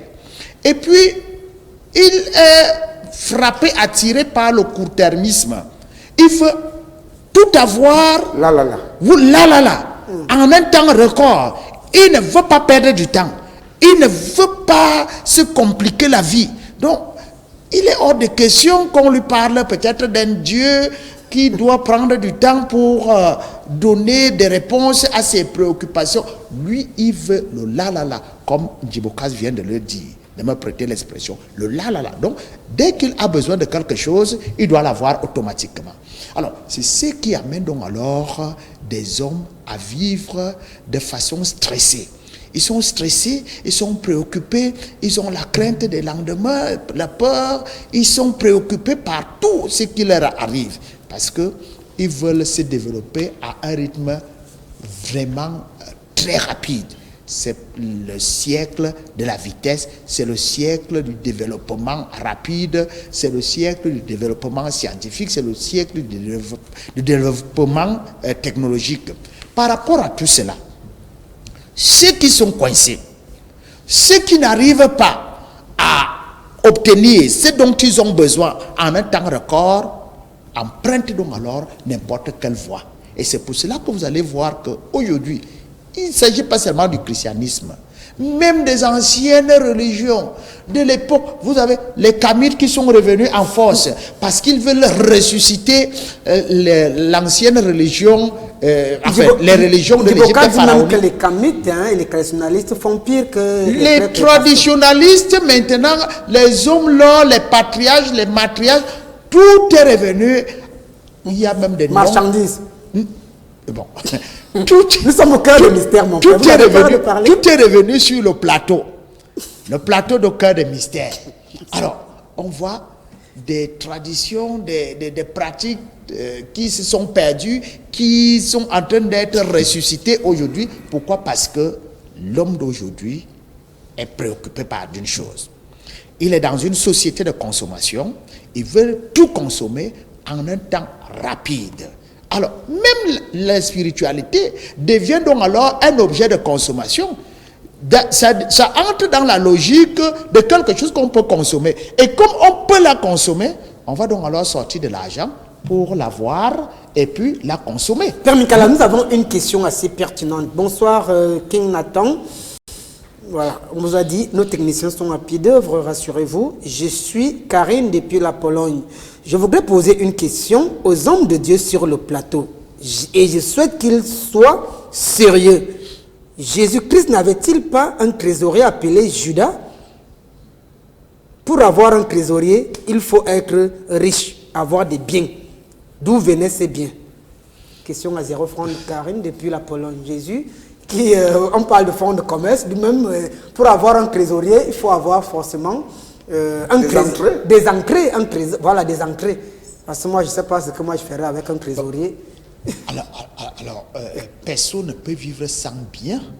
Nous tous, nous avons... Elle demande donc, depuis la Pologne, Karine, d'où venaient ces biens et ces trésors? Alors, lorsque nous prenons les Saintes Écritures, je prends par exemple l'évangile de Luc au chapitre 9, vous allez vous rendre compte que Jésus a traîné des gens à sa suite toute la journée. Alors, le soir, ses disciples les plus proches de lui lui demandent, mais il faut renvoyer ces gens, ils sont fatigués, ils ont été avec nous toute la journée. Il a dit, donnez-leur vous-même à manger. Donnez-leur vous-même à manger. Ça veut dire quoi? Ça veut dire qu'ils pouvaient leur donner à manger. On ne peut pas vous demander de faire ce que vous ne pouvez pas. Est-ce que Judas n'était pas le trésorier de Jésus? Il était le trésorier. Alors, pour avoir un trésorier, il faut avoir des entrées, non, Père Mikala? Mais ils travaillaient. Ils avaient des entrées. Ils travaillaient. Jésus travaillait quoi? Mais, alors, Jésus pouvait travailler, il pouvait soutenir. On n'est pas dans la probabilité, Père Mikala. Nous sommes dans des certitudes. Alors, Jésus travaillait quoi pour avoir un trésorier? C'est une question qui nous vient assez loin depuis la Pologne, Karine. Et ça réveille même, ça relance le débat. Peut-être que vous nous faites comprendre que Jésus même manipulait l'argent. Voilà. Il prélevait la dîme, il prenait l'argent chez les gens. Quel était son travail? Parce que son père, d'après la Bible, était charpentier. Alors, vous savez, Saint Paul revient, enfin, même le Christ, il revient sur ça. C'est-à-dire que l'ouvrier mérite son salaire. C'est lui qui a travaillé, il mérite son salaire. Et c'est pour cela que j'ai évoqué tout à l'heure l'évangile de Luc chapitre 9 et même l'évangile de Matthieu chapitre 10 revient sur ces réalités-là. Alors, Jésus, l'évangélisation, c'est un travail. C'est ça qui donnait l'argent? L'évangélisation, c'est un travail. Les enseignements qu'il donnait, c'est un travail. Et ce travail-là mérite une certaine récompense. Alors, qui lui donnait donc l'argent? Écoutez. Vous avez posé la question, laissez que je réponde. Allez-y, mon père. Alors, l'essentiel, ce n'est pas de dire aux gens, donnez-moi de l'argent. Vous avez suivi mon enseignement, donnez-moi de l'argent. Il y a des gens qui vont se lever parce que vous avez transmis des connaissances et vont vous proposer peut-être ce que vous pouvez manger parce que vous avez passé toute la journée avec eux en train de travailler, enseigner ou bien leur montrer certaines choses. Oui, ils vont vous donner quelque chose pour vous encourager, à titre de reconnaissance, pour vous encourager. Et dans mon univers culturel, j'ai vu des praticiens qui soignent gratuitement. Mais maintenant, ils vont vous demander de jeter quelque chose par terre. Voilà. Et puis, il y a autre chose qui peut arriver.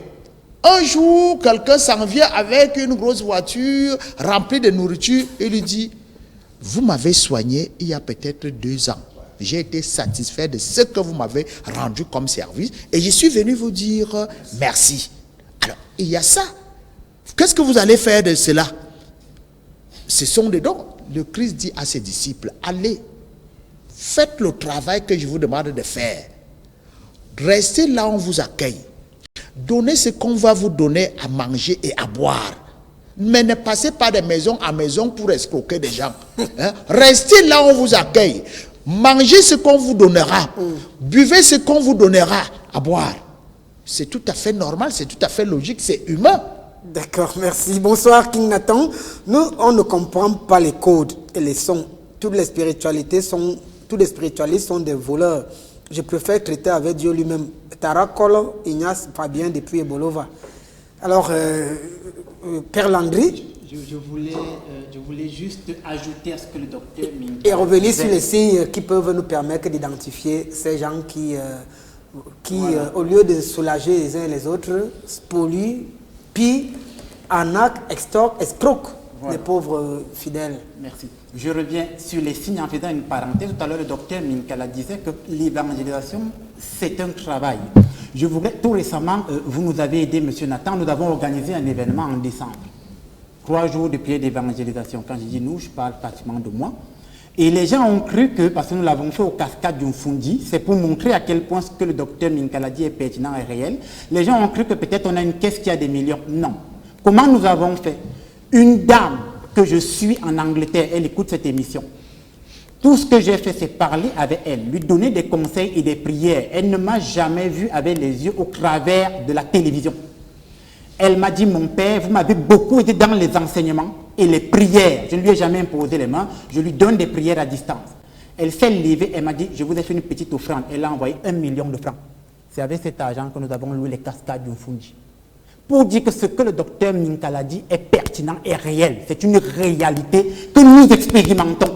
On n'a pas dit à cette femme, pour qu'on vous envoie les prières, donnez-nous 10, 20 millions. On lui a transféré des prières, on la suivait. Elle m'a dit, ça fait des mois. Vous me suivez, je vous ai fait une petite offrande. Nous sommes allés dans le compte, elle seule a déposé 1 million de francs. Ça nous a aidé à faire l'œuvre de Dieu cette fin d'année. Maintenant, nous revenons sur les signes qui permettent justement d'identifier, on va dire, ceux qui sont des arnaqueurs. Nous avons dit premièrement ici que c'est des personnes qui vont maintenir le peuple dans la peur. Donc, ils auront un discours psychotique. C'est-à-dire qu'ils maintiennent les gens dans une psychose, une peur constante. Exemple de discours psychotique. Exemple de discours psychotique, vous entrez dans le bureau d'un spiritualiste, style pasteur, prêtre ou traditionnaliste, il vous regarde. Vous avez un problème que vous ne comprenez pas pourquoi, on va dire comme ça, vos enfants ont de la peine à prospérer, vous ne comprenez pas. Et lui, de prime abord, il vous regarde et vous dit, la mort est derrière toi. C'est un discours psychotique. L'esprit de mort est derrière toi. Au moment où tu entres dans mon bureau, la mort est à ma porte. Heureusement même que tu entres dans ce bureau. Tout à l'heure, ça allait te frapper. Tu pouvais même mourir en venant dans ce bureau. On appelle ça... Ils disent ça aux gens? Bien sûr, c'est des discours récurrents. C'est un discours psychotique. Et la personne, à ce moment, se dit « donc j'ai failli mourir ». Et si par pur concours de circonstances, en descendant du taxi, il n'a pas regardé le rétroviseur et une moto a failli le heurter, une faute d'inattention, il va dire « Nganga, tu as raison ». Tout à l'heure, quand il descendait du taxi, la moto a failli me choper. Vrai, l'esprit de mort me suit. C'est un discours psychotique. Premier signe. Donc, il maintient les gens dans un état de peur constant et avéré. Deuxième signe qui permet de les identifier, c'est qu'il se prend, comme le docteur Minkala disait, pour l'homme-dieu. Il vous montre au moment où vous m'avez vu, à cet instant, vos problèmes sont résolus. Je suis la solution à vos problèmes. Heureusement que votre chemin a croisé le mien. Sinon, vous ne deviendrez rien. Heureusement que vous m'avez rencontré, parce que quand on parle de la solution par excellence, je suis la puissance même de Dieu. Quand vous m'avez vu, vous avez vu Dieu, vous êtes sauvés. Deuxième signe. Troisième signe, il va vous montrer que au moment où je vais vous sauver, je ne peux pas vous sauver parce que le cas est tellement grave. Et comme le cas est tellement grave, et que lui, Dieu, a besoin de vous sauver, il a besoin de votre contribution, il vous dit, ce qu'on va faire, c'est que je vais aller au tata, pour reprendre les expressions de l'autre. Je vais aller au tata te chercher, mais je ne peux pas t'arracher sur l'autel si je ne dépose pas quelque chose. C'est pourquoi tu vas chercher 25 millions. Bien sûr. Tu vas... Nous sommes aussi faramineuses. Bien sûr. Tu vas me donner ces 25 millions. Je vais donc les transformer spirituellement et je vais aller déposer ça sur l'autel. Ensuite, je pourrai donc te sauver et l'esprit de mort va s'éloigner de toi et de tes enfants. La personne y croit. Il y croit et il est capable d'aller prêter à la banque, s'endetter. Et à partir de ce moment, ce que cet individu a fait, c'est qu'il a aggravé le problème. Pourquoi ? Parce qu'au départ, nous avons dit qu'il venait parce que ses enfants ne prospéraient pas. Vous l'avez envoyé maintenant s'endetter. Ça veut dire qu'il aura un double problème. Un, ses enfants ne prospèrent pas. Deux, maintenant il est endetté. Vous avez aggravé son problème. Vous ne l'avez aidé en rien. Et un autre signe, c'est que lorsqu'il aura fini de faire ce qu'il appelle les rituels, il y aura toujours une suite inachevée. C'est très important ce que je dis. Ça veut dire une suite inachevée. Ça veut dire qu'à chaque fois, il va vous dire, maintenant, comme on a fait ceci, tu as donné 10 millions, il faut qu'on fasse ceci, tu vas donner 7 millions. Dès qu'il fait, il dit non, maintenant, il faut qu'on fasse ceci. À chaque étape, il vous montre que le problème va crescendo. Il vous montre que quand j'arrive à cette étape, je découvre qu'il y avait quelque chose de plus grave, j'ai encore besoin de plus pour gérer. À une autre étape, j'ai besoin de plus pour gérer. C'est comme ça qu'il va vous dépouiller progressivement. Et le temps la personne ne se rend pas compte, ça rend pas compte. La personne ne se rend pas compte parce qu'il y croit. Il y croit parce que le nganga, le spiritualiste, le prêtre, le pasteur, lui a montré que je suis la solution. Il ne lui montre pas que tu es capable de t'en sortir. Il lui montre non, je suis la solution. Et surtout, il achève par ce signe, si ce n'est pas moi, personne d'autre ne peut te sortir de cette situation. Voilà quelques signes qui montrent que ces arnaqueurs sont autour de nous et avec nous. Fidèles téléspectateurs, nous sommes des éducateurs de masse et la chaîne prophétique, la 4e vision, est là au service de l'humanité. D'ailleurs, les réactions qui nous viennent à travers le monde le démontrent. Bonsoir King Nathan, je suis Samuel Thierry Zam depuis Kribi.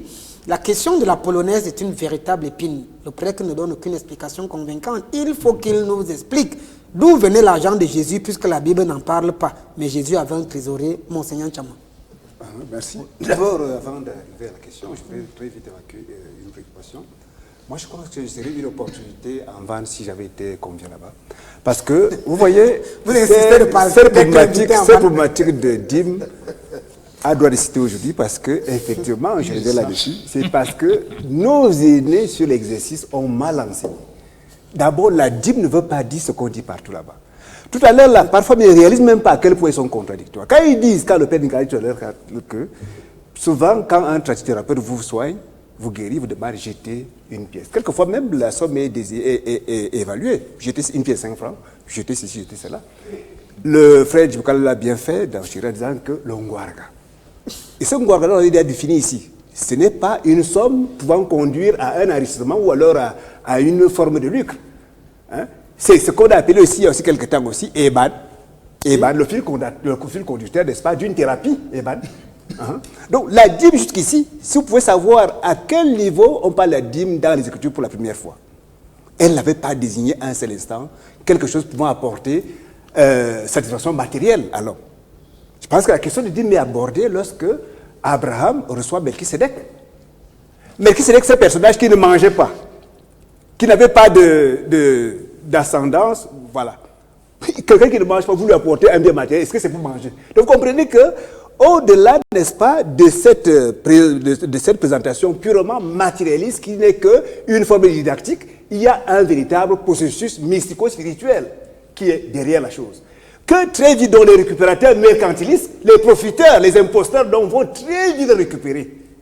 C'est-à-dire que, comment on appelle ça, les gens, les sophistes, hein, les adeptes du sophisme, hein, on profite de quelque chose qui n'est pas très bien explicité, on en fait un bien égoïste.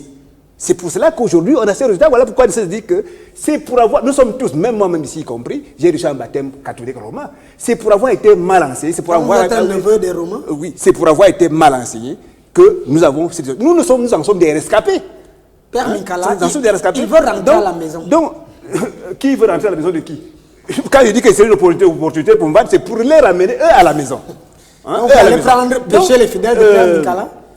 La question que la personne pose, si je peux revenir très rapidement sur ce que c'est que la dîme. Voilà. La dîme, c'est pas l'objet de notre thématique ce soir. Nous avons un fil conducteur qui nous permet d'aller de manière... Car on a Thierry Zam qui vous demande donc de parler de la des revenus de Jésus-Christ qui avait un trésorier. C'est pour ça qu'il aurait été la question a été très... Parce qu'en fait, le revenu de toutes les questions ici, en matière de mystico-spiritualité, c'est que ce n'est pas la trésorerie matérielle. Ce n'est pas la trésorerie matérielle jusqu'ici. Hein? Judas, je pense qu'on l'a abordé pendant qu'on abordait la question sur le procès de Judas ici. Judas était un grand érudit. Hein? Il était l'incarnation, n'est-ce pas, du savoir mystico-spirituel que Jésus était en train de promouvoir sur terre. Hein? Donc, dire qu'en vérité, d'où venait l'argent, la Bible n'en parle pas. Il ne s'agit pas de l'argent matériel. Il s'agit, si on parle forcément d'intendant ou de trésorier, que selon qu'on parle de trésorerie financière, ici, il s'agit, n'est-ce pas, de la trésorerie mystico-spirituelle. Qui l'a dit? Je vous fais là, je vous offre ici là une forme d'hermétique, n'est-ce pas, des Écritures. Il ne s'agit pas de l'argent là. Évidemment, je vous ai dit, par une forme de sophisme, on développe, on voit là où on a risqué parler de ce que nous aurions souhaité, l'auto-complaisance solution. C'est ça. Merci et bonsoir à vous sur le plateau. Dites-moi finalement, quel est le problème au juste? La Bible ou alors les hommes qui la manipulent? Vous ne pouvez pas dire qu'elle ne vaut rien, monsieur Monseigneur Tchama, et dire en même temps qu'elle a le pouvoir de détourner les masses. Mais moi, je vous le dis, la Bible, c'est le sommet de la spiritualité. Aucun homme spirituel ne peut le nier. Noël depuis la Russie. Il y a des choses à toi, Noël, qui nous regarde. C'est chaque jeudi. Bonsoir, vous. Bonsoir. Vous lisez Malachie 3, verset 12. Vous allez comprendre que Malachie ne s'adresse pas à toutes les nations. Les prêtres utilisent Malachie pour escroquer Vardi depuis Berthois. C'est vous qui le dites. Bonsoir, King Nathan. Fouda Adèle depuis Etoudi. Votre émission nous inscrit. Il salue Père Landry et Père Minkala, voire Ndjiboka. C'est pas du côté de la région pour un docteur Pechiko. On revient juste après pour la dernière dorsale de notre programme. En rassurant aux téléspectateurs que les prochaines émissions seront forcément les meilleures. Merci d'être toujours connectés sur la chaîne africaine.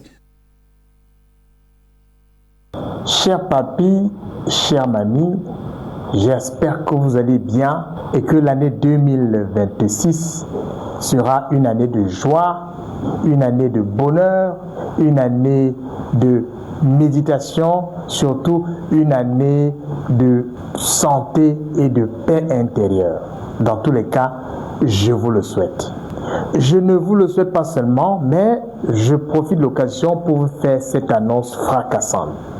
Désormais, à partir de janvier 2026, cher papy, chère mamie, vous qui avez plus de 85 ans, les soins holistiques seront gratuits à Holistic Hospital Foundation, que ce soit à Douala, à Lorpom, que ce soit à Oja, à Yaoundé ou encore à Galib dans les Bamboutos. Nous avons décidé ainsi célébrer l'âge, célébrer les matriarches et les patriarches, parce que vous avez tout donné aux enfants que nous sommes, vous avez tout donné à votre nation, vous avez tout donné à l'humanité. C'est à notre tour de vous rendre ce service.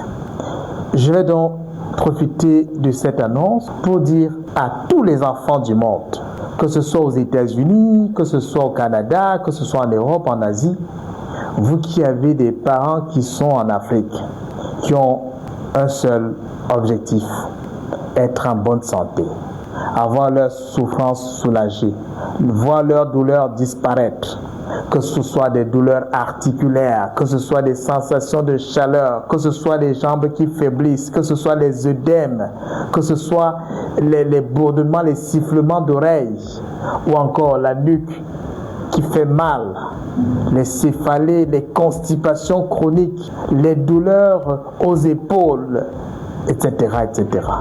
Les pertes de mémoire, les tremblements de pieds et des mains. Alors, si vous avez papy ou mamie qui connaît ces problèmes, la prise en charge sera gratuite. À commencer par la consultation, le bilan holistique ou encore la prise en charge globale holistique. Donc, passez l'information à vos parents, restez en Afrique, au Cameroun particulièrement, et notre devoir, ce sera de nous occuper avec amour, avec allégresse de nos parents, de nos papis et de nos mamies.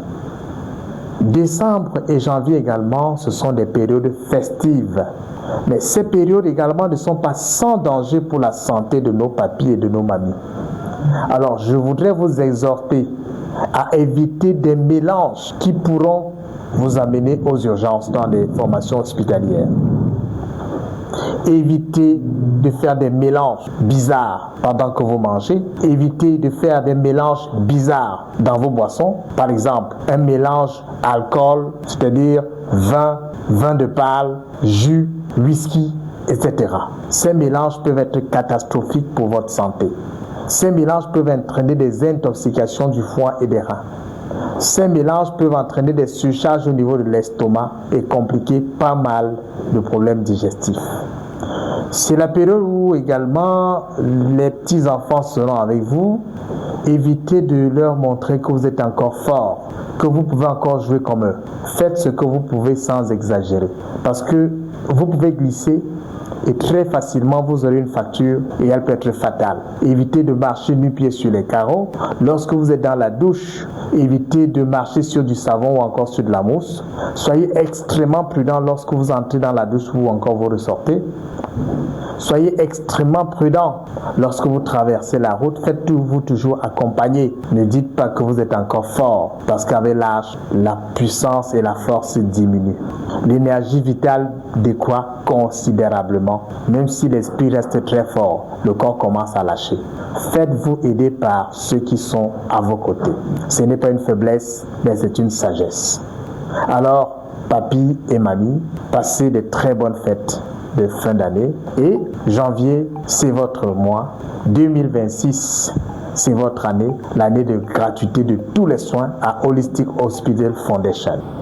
Cher papy, chère mamie, bonne année. Retour sur ce plateau, on rappelait dernière dorsale de cette production. Bonsoir King, une lecture exégétique rigoureuse des évangiles montre que l'entourage de Jésus ne se limitait pas à des disciples pauvres et visibles. Le texte atteste l'existence des disciples discrets, parfois issus des élites religieuses ou économiques. Nicodème, par exemple, pharisien et notable juif, apporte avec la crucifixion une quantité exceptionnelle de myrrhe et d'aloès, Jean 19, verset 39, ce qui constitue une preuve factuelle de sa grande aisance matérielle. Zachée décrit explicitement comme riche. Luc chapitre 19, verset 2, devient également disciple après sa rencontre avec Jésus. Ces éléments vérifiables dans les textes bibliques confirment que Jésus était entouré des personnes disposant des ressources, certaines agissant dans l'ombre pour des raisons sociales ou politiques. Concernant le financement du ministère, le seul passage explicite se trouve dans Luc chapitre 8, verset 1 à 3, où il est clairement indiqué que les femmes soutenaient Jésus de leurs biens. C'est un fait textuel incontestable. Peut-être que c'est pour cela qu'on retrouve énormément de femmes dans des églises qui amènent même leur mari de ce côté-là. Alors, monsieur le théosophe, est-ce que vous avez déjà entendu parler des anaques au sein des spiritualistes ou des communautés spiritualistes? Oui, c'est normal. Ils ne peuvent pas faire autrement.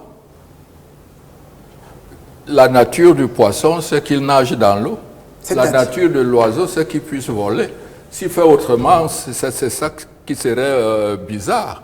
Donc qu'il y ait des malversations dans la fausse religion, ce n'est que normal.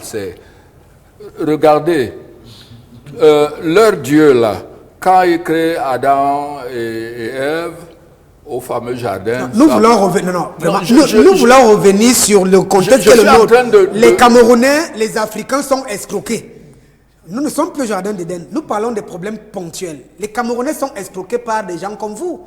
Je ne dis pas vous, des théosophes de tout genre, des gnostiques, des traditionalistes, des prêtres, des pasteurs, que sais-je encore. On veut donc parler des problèmes de l'heure pour permettre aux téléspectateurs d'éviter de tomber dans ces dérives. Alors je vous demande, est-ce que vous avez déjà entendu parler des escroqueries au sein des communautés spiritualistes, nos fils religieuses? Je dis c'est un phénomène naturel mondial. Il n'y a pas qu'au Cameroun, c'est partout ainsi. C'est dans la marche de l'humanité. Comme monsieur le prêtre le disait, à chaque époque, il y a des hommes qui obéissent à un certain schéma de pensée. On est dans ce type de pensée-là maintenant, la manipulation des uns par les autres. Et nous avons démontré que cela a pris racine, par exemple, à partir Présentez-nous un peu le schéma actuel de ces manipulateurs. Voilà ce qui nous intéresse. Mais toute activité, quand vous mettez votre enfant à la maternelle, c'est pour aller apprendre à lire et à écrire. Vous allez payer de l'argent. Vous l'amenez à l'hôpital, vous allez payer. Vous voulez acheter une voiture, vous allez payer. Rien n'est gratuit. C'est cela la manipulation. Ça, c'est l'époque. C'est les schèmes de cette époque. C'est-à-dire que vous passez de la période de la gratuité. À un moment donné, l'humanité avait tout gratuit. C'est ce qu'on appelle le trésor, comme monsieur le prêtre Nchama voulait bien l'expliquer. Dans le sens spirituel du trésor, comme la dame de Pologne voudrait qu'on lui donne la réponse. La réponse qu'on peut donner par rapport à la richesse de Jésus provenait du fait qu'il pouvait tirer de la nature ce que la nature a disposé comme terme de gratuité. La théosophie d'Elena Blavatsky ou la théosophie africaine ne vend-elle pas ces manuscrits, ces manuels? C'est gratuit? Ça ne peut pas être gratuit. Donc, mais ça ne peut pas être gratuit. Je dis que c'est dans le schéma du monde.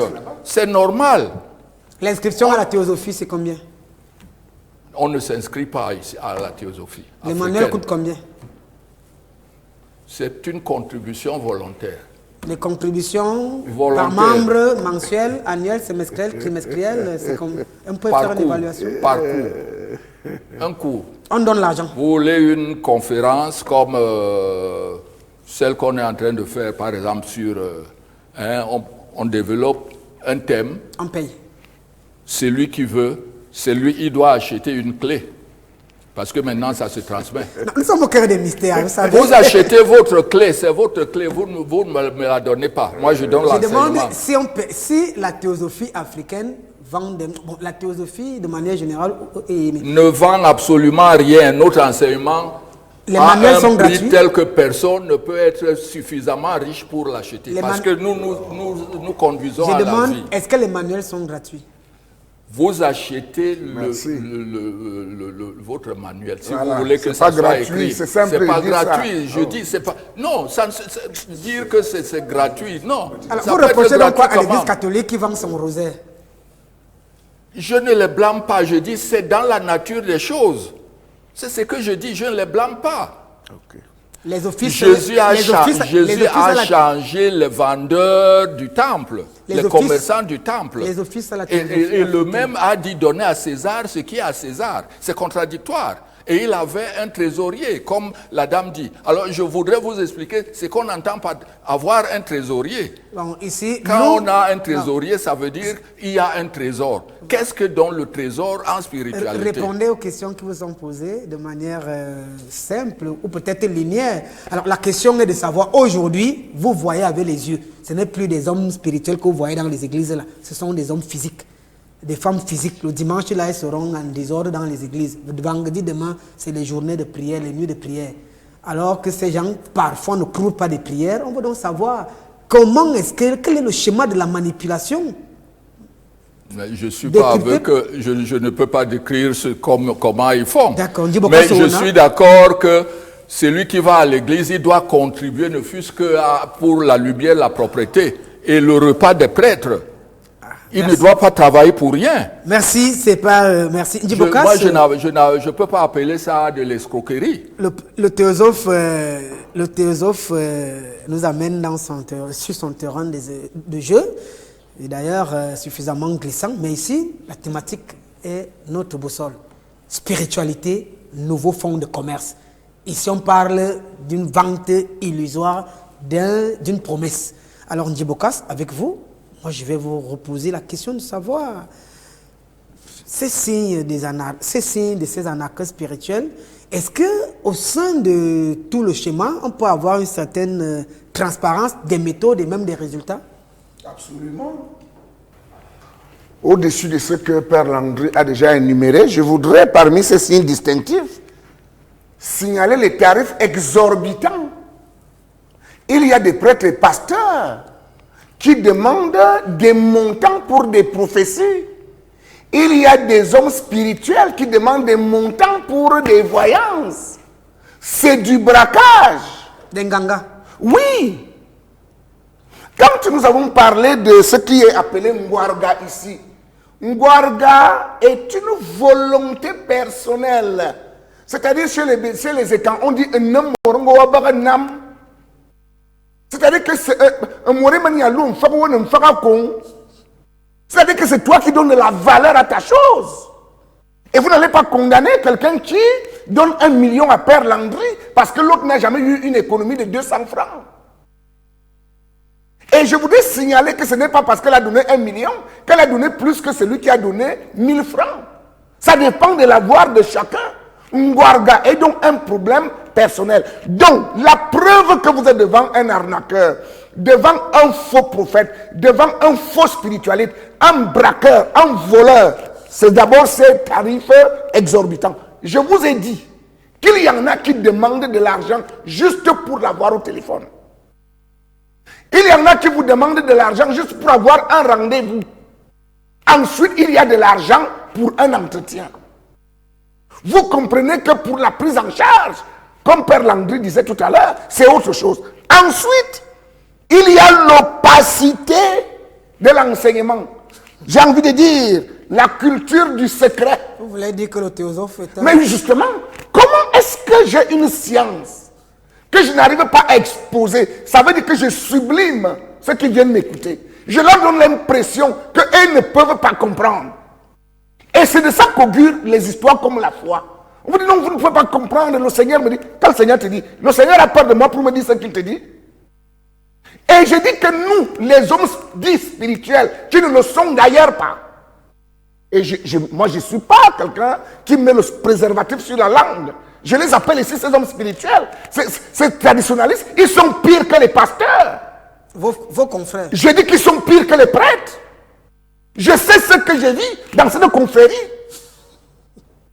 Et donc, la culture du secret, la culture de l'opacité, c'est-à-dire que les gens ne savent même pas dans quoi vous les amenez. Les codes. Quand vous entendez parler des initiations, il y a des gens qui vont dans ce qu'on appelle des cercles initiatiques. Ils ne savent même pas de quoi il est question.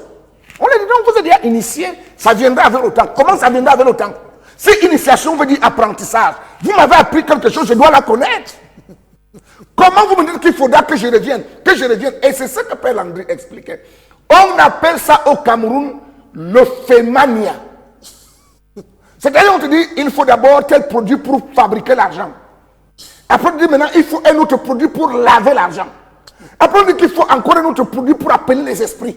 Après on dit qu'il faut encore un autre produit pour apaiser les esprits. Et donc les gens sont pris au coup. Parce que tu as déjà commencé à payer. À chaque moment tu te diras, si je paye ce qu'on me demande là, ce sera certainement la fin. Et ce n'est jamais la fin. La troisième chose, c'est le chantage émotionnel. C'est-à-dire que on va vous séparer de votre famille. On va vous donner l'impression que le cercle auquel vous avez adhéré est votre véritable famille. C'est pourquoi on parle de la notion de frater. Les rosicruciens, les francs-maçons et tous les autres utilisent ce principe depuis la nuit des temps. Où on te donne l'impression que le cercle dans lequel tu es entré est ta véritable famille et que t'en départir est dangereux. Les gens deviennent donc des esclaves. La troisième chose, c'est les titres gonflants, ronflants, grand maître. J'aime m'entendre qu'il y a des archiprêtres. Archiprêtres. Vous voyez? Qu'est-ce qu'un archiprêtre? Ou vous êtes prêtre ou vous ne l'êtes pas, ou vous êtes maître ou vous ne l'êtes pas. Ces signes ronflants sont la dénotation de ces bandits spirituels. En dernier ressort, je voudrais parler de la publicité. Tout ce qui est publicité est commercial. Tout ce qui est publicité est commercial. Regardez les réseaux sociaux. Comment ils se prévalent. Comme disait le père Landry, ils se prévalent même mieux que Dieu lui-même. Ce sont des soignants de tout. Je voudrais dire à ceux qui nous écoutent, dès que vous êtes devant quelqu'un qui peut tout résoudre, vous êtes devant un arnaqueur. Il n'y a pas de débat. On prend cet SMS et vous le commentez, Ndjibokas. Bonsoir, King Nathan. Effectivement, Père Languia a raison. Moi-même, j'ai été victime d'un prophète qui m'a demandé carrément d'offrir mon téléphone pour recevoir la bénédiction de Dieu. Sur le champ, j'ai donné. Ensuite, il m'a demandé une offrande. J'ai donné mon dernier sou que j'avais. Mais avant tout travail fait sur moi, je lui ai dit que rien ne peut faire à le cœur, rien faire à le cœur sale, je ne comprends pas, et que je veux mon téléphone, car c'est par là que je nourris mes enfants. Il m'a remis et a essayé de me convaincre via l'histoire d'Abraham. Moi, je n'étais plus là. Et puis, il a quand même travaillé sur moi, Roxane, depuis Odia. Je préfère tel le nom du prophète qui est d'ailleurs très très connu. Roxane depuis Odia, quand vous écoutez... Oui, mais jusqu'au téléphone. C'est exactement ça. Mais ils vont vous prendre jusqu'aux habits. Il y a des gens qui vont dans leur maison récupérer les bijoux et aller les vendre. Il y en a qui... J'ai suivi, et beaucoup de Camerounais et des autres peuples du monde ont suivi sur les réseaux Facebook comment une femme se vantait qu'elle a encouragé un membre de l'assemblée de son mari d'aller vider le compte bancaire et d'aller donner à son mari pour que Dieu la bénisse. C'est quoi ce truc? Ensuite, je voudrais venir à un cinquième point, qui est le plus grave. La paraphrénie commerciale. Qu'est-ce que la paraphrénie?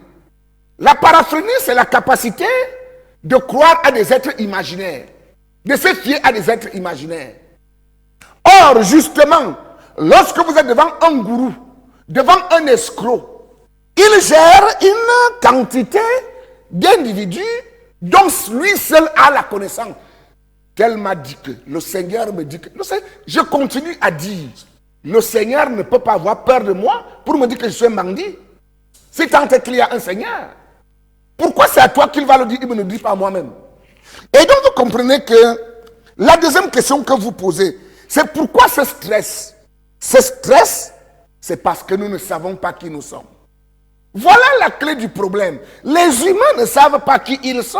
Et comme je le répète depuis des décennies, celui qui ne sait pas qui il est ne peut pas savoir quels sont ses droits. Il ne peut pas les faire valoir et du coup, il ne pourra jamais en jouir.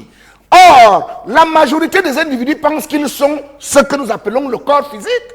Et pourtant, tout le monde dit mon corps. Je ne suis donc pas mon corps m'appartient. À partir du moment où les humains, par la véritable spiritualité, comprendront qui ils sont, la manipulation est terminée. Parce que chacun sait, en sachant qui il est, il sait ce qu'il est, en sachant ce qu'il est, il sait quels sont ses droits, en sachant quels sont ses droits, il saura comment les faire prévaloir. Merci. Bonsoir, monsieur King Nathan. Je suis François depuis l'Italie. Ma question s'adresse au pasteur. Le même Dieu qui a dit « Mon peuple périt par manque de connaissance », c'est le même Dieu qui a puni Adam et Ève pour avoir mangé le fruit défendu. Quel est le sens même de cette histoire? Le même Dieu qui a dit « Tu pardonneras plusieurs fois », c'est le même Dieu qui a puni Adam et Ève à la première erreur avec la mort et la maladie et tout. Honnêtement, C'est pour nous montrer quel exemple, M. Ndjibokas. S'il vous plaît, lisez mon message. Le message a été lu. Rassurez-vous. Bonsoir, King Nathan. Pouvez-vous poser la question de trésorerie à Ndjibokas? La question vient de NJ depuis le Congo, au Brazzaville. Bonsoir, King Nathan. Les dirigeants des églises ne vont jamais accepter que ce sont des traîtres. Si tu veux être au service de Dieu, fais-le, fais-le. Mais il faut aussi travailler que d'attendre que les autres vous nourrissent. Waidigado depuis le Bénin à Parakou. Merci pour cette réaction.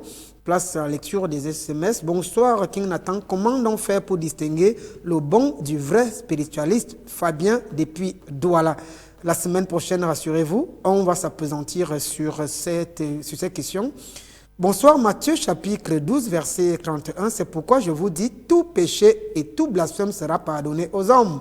Mais le blasphème contre l'esprit, non. Sûrement, vous vous adressez, Martina Abigail s'adresse certainement à Monseigneur Chama, mais rassurez-vous, Monseigneur Chama, c'est pas ce que vous appelez blasphème, il a donné son point de vue et nous sommes bien sûr au cœur des mystères. Bonsoir King Nathan. Au sujet de l'origine de l'argent de Jésus, l'argent venait des offrandes. Marc chapitre 12 verset 41 à 44 secondes. Merci pour cette réaction. On essaie de satisfaire au maximum nos téléspectateurs. Bonsoir King Nathan. Laurentine depuis Nkwaban, voilà, qui veut quelques numéros sur ce plateau. Bonsoir King Nathan. On a déjà lu, voilà. Alors, Père Mikala, l'émission tire à sa fin et la semaine prochaine, on va davantage nous poser un questionnement assez profond et pertinent qui permettra aux téléspectateurs de sortir de la gueule des loups. Lorsque vous écoutez les téléspectateurs, les explications de vos copanélistes, quelle est l'analyse que vous pouvez faire, vous-même étant au cœur même du social?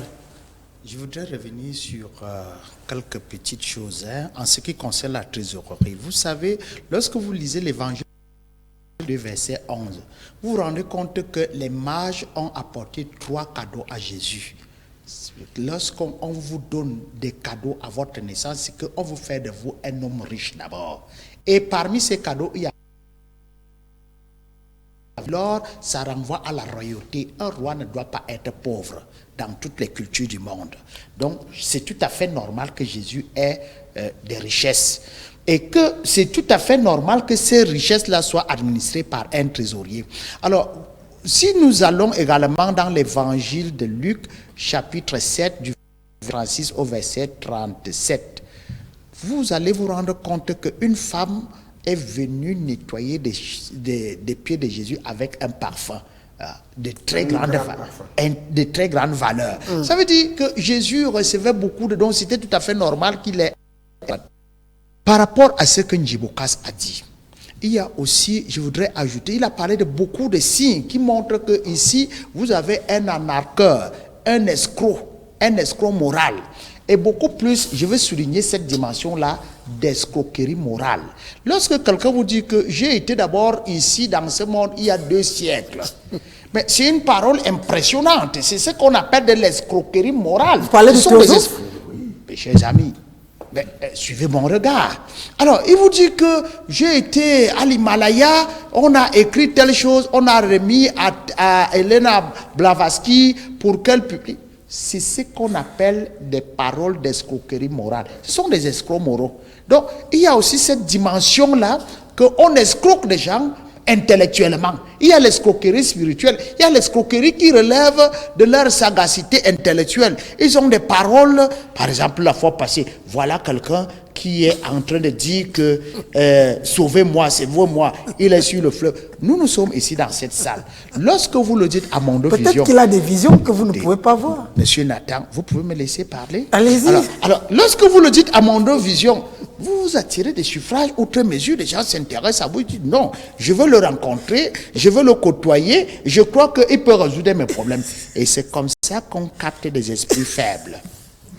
Merci, bonsoir King Nathan. Michel Mbarga Abega, adresse ses salutations à Père Ndjibokas Owona et à tout le plateau d'ailleurs.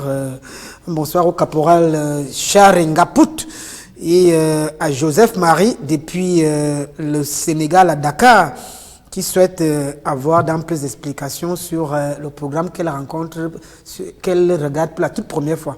Alors, monsieur le théosophe, l'émission tire à sa fin. On dit que vous-même, vous êtes un manipulateur. Oui, c'est exact. Je suis d'accord avec lui. Je fais exactement ce que Jésus faisait. Il est venu, il a dit, moi je sors du ciel, je suis le fils d'un Dieu. Donc c'est un manipulateur. Il s'est attiré le suffrage. Et il a fini sur la croix, et il le porte sur le cou. Voilà, c'est ça. C'est ça la petite compréhension des petites gens. Ils n'ont pas le niveau. Ils prennent le pied au pied de la lettre, tout ce qui... Bon, quand je dis, voilà votre confrère qui est entré dans l'eau et qui cherche votre aide, vous êtes incapable d'abord de voir, parce que vous n'avez pas les yeux. Vous n'avez pas les yeux. Et vous osez vilipender celui qui, lui, il a les yeux. Il est clairvoyant. Moi, je suis clairvoyant. Il faut être dans vos yeux. Non, il faut être dans vos yeux pour voir avec vous, pour reconnaître que ce que vous dites est vrai. Je ne vous demande pas de croire. Je ne demande à personne de croire. Je dis, parce que moi, je me connais. Commencez d'abord par voir vos confrères. Ne voyez pas les confrères des autres. Mais aider les gens. On est là pour aider l'humanité. Vous voulez aider... Vous avez reçu ce don gratuitement, donné aussi gratuitement. Vous pouvez aider gratuitement. Pourquoi vous voulez d'abord qu'on vous paye pour le faire? Mais Nathan, on est à la chamaillerie là. Hein? Mais si vous permettez, j'ai commencé par dire qu'il y a une progression dans l'éducation de l'humanité. On a commencé par la gratuité. Et puis on a suivi par le mensonge. Non, on a suivi par l'individualisme, par l'accaparement de richesses. C'est là où on se trouve actuellement. Mais vous entendez, effectivement, vous entendez les sons quand je parle. Vous ne comprenez pas. C'est dommage pour un grand prêtre, pour un philosophe, pour un docteur. Vous n'avez pas la compréhension, vous n'avez pas lui, scientifique, vous n'avez pas encore atteint le niveau. Il faut des prérequis. Ça, c'est effectif. Jésus dit, moi, je suis le fils de mon Père, je descends du ciel. Et vous dites que c'est un imposteur et vous l'adorez. Merci, l'émission est terminée. Moussa depuis la Guinée-Conakry qui salue tout le plateau. À notre ami qui nous a envoyé toute une... C'est une lettre depuis le Nigeria. On pourra faire les efforts et toutes les autres réactions d'Ibokas Owona. La semaine prochaine, on continuera de démasquer les éléments. En rappelant aux téléspectateurs que si vous avez été arnaqué sur ce plateau, n'hésitez pas, on présentera la lumière des faits, l'arnaqueur d'Ibokas Owona. Votre conclusion partielle. Oui, ma conclusion partielle est qu'il faut qu'on soit un tout petit peu sérieux. Parce que ce que Père Ninkala dit du théosophe relève de la science logique. Comment quelqu'un peut dire que le confrère des catholiques demande le secours en 2025 alors qu'il est mort depuis longtemps? Qu'est-ce que ça veut dire ça? Quelqu'un qui est mort demanderait-il du secours? Ça veut dire ici que c'est de l'escroquerie morale. Merci. Voilà, Monseigneur Nchama, vous avez été placé comme étant même l'un des manipulateurs et vous avez fait front avec le théosophe ce soir. Nous sommes en train de spéculer, n'est-ce pas, sur les mauvais enseignements de nos prédécesseurs, hein, nos aînés d'hier. Mais moi, j'en appelle juste à la logique. La logique, si on a un tout petit, c'est le seul barème qui puisse, ou alors le seul dispositif qui puisse nous permettre, n'est-ce pas, de sortir, n'est-ce pas, la tête de l'eau. C'est-à-dire que si on peut avoir un peu de bon sens, un peu de logique vis-à-vis de ceux qui nous abordent pour nous vendre cette escroquerie, ou même ces églises-là. Juste un peu de logique. C'est pour cela que peut-être aussi on a décrié ici la sublimation des écoles. Voilà. Merci, Père Chama. Père Minkala. Voilà. Oui, Père Minkala. Oui, la chevalière de M. Ntsama. Cette quincaillerie-là aussi, ça fait peur aux gens, ça donne l'impression aux gens qu'il est puissant, alors que c'est peut-être un bijou qu'il a rabassé au marché de Mokolo et qui n'a aucune charge. Père Landry, votre conclusion partielle en rappelant que demain, vous serez... voilà. Et Monseigneur insiste qu'il doit être invité. Est-ce qu'on cherche quelqu'un à la maison de Dieu? pour cette prière qui sera donnée chez Père Minkala. Demain à partir de quelle heure? Parce que... À partir de 17h. Alors, est-ce que Monseigneur est-ce que les portes lui sont ouvertes? Alors, chez nous, dans l'église, il y a ce qu'on appelle l'ordinaire des lieux ou le chef de terre, si vous voulez. Et ce n'est pas moi qui suis l'ordinaire des lieux. L'ordinaire des lieux a pensé des dispositions. Je n'ai fait qu'y acquiescer. Voilà ce que je peux dire à ce sujet. Père Minkala, est-ce que vous allez chasser Monseigneur s'il vient à l'église? Avec ses attributs. Si M. Nchama vient comme fidèle pour prier, on ne peut pas le chasser. Mais s'il vient comme évêque, il ne peut pas intervenir parce qu'il faut qu'un évêque l'invite. Ce n'est qu'un évêque qui peut inviter notre évêque dans son diocèse pour intervenir. L'archidiocèse de Yaoundé a son archevêque. C'est lui qui peut inviter Ntama. S'il le connaît, mais si lui sait que Ntama, M. Ntama n'est pas évêque, il ne peut pas l'inviter. Donc, moi, s'il vient comme Djibokas a l'habitude de venir, il prie et puis il repart tranquillement sans intervenir. Si le Saint-Esprit me l'a dit, je dirais qu'on ne jette pas de perles au pourceau. Si vraiment la conscience cosmique nous permet d'être là, je serai là. Pourtant, tu as revendiqué. Merci, mesdames, messieurs. La thématique est d'actualité. Car on a constaté de nombreuses dérives au sein des communautés spiritualistes et des communautés religieuses, de tout ce qui est foi. Et aujourd'hui, la spiritualité se veut un fonds de commerce. C'est devenu un véritable fonds de commerce. Mesdames et messieurs, la prochaine production de cette émission, et d'ailleurs la thématique va suivre son cours jeudi prochain, lorsqu'il sera exactement 21h du Cameroun. Pour ceux qui ont regardé l'émission pour la toute première fois, c'est chaque jeudi 21h du Cameroun sur Vision 4 Télévision, la seule chaîne de télévision regardée par d'autres chaînes de télévision. On dit loin d'être un combat, ça reste un débat agréable sur des programmes sur la chaîne africaine. Merci à Django, Calvin Django qui attendait ces deux prêtres ce soir. Jimmy Mbanen, le réalisateur de Dieu.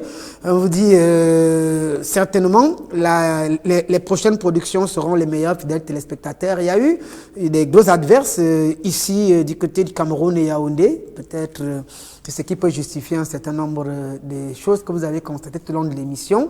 La semaine prochaine sera forcément la meilleure car toute action humaine reste perfectible. Bonne suite des programmes et à jeudi prochain pour la suite.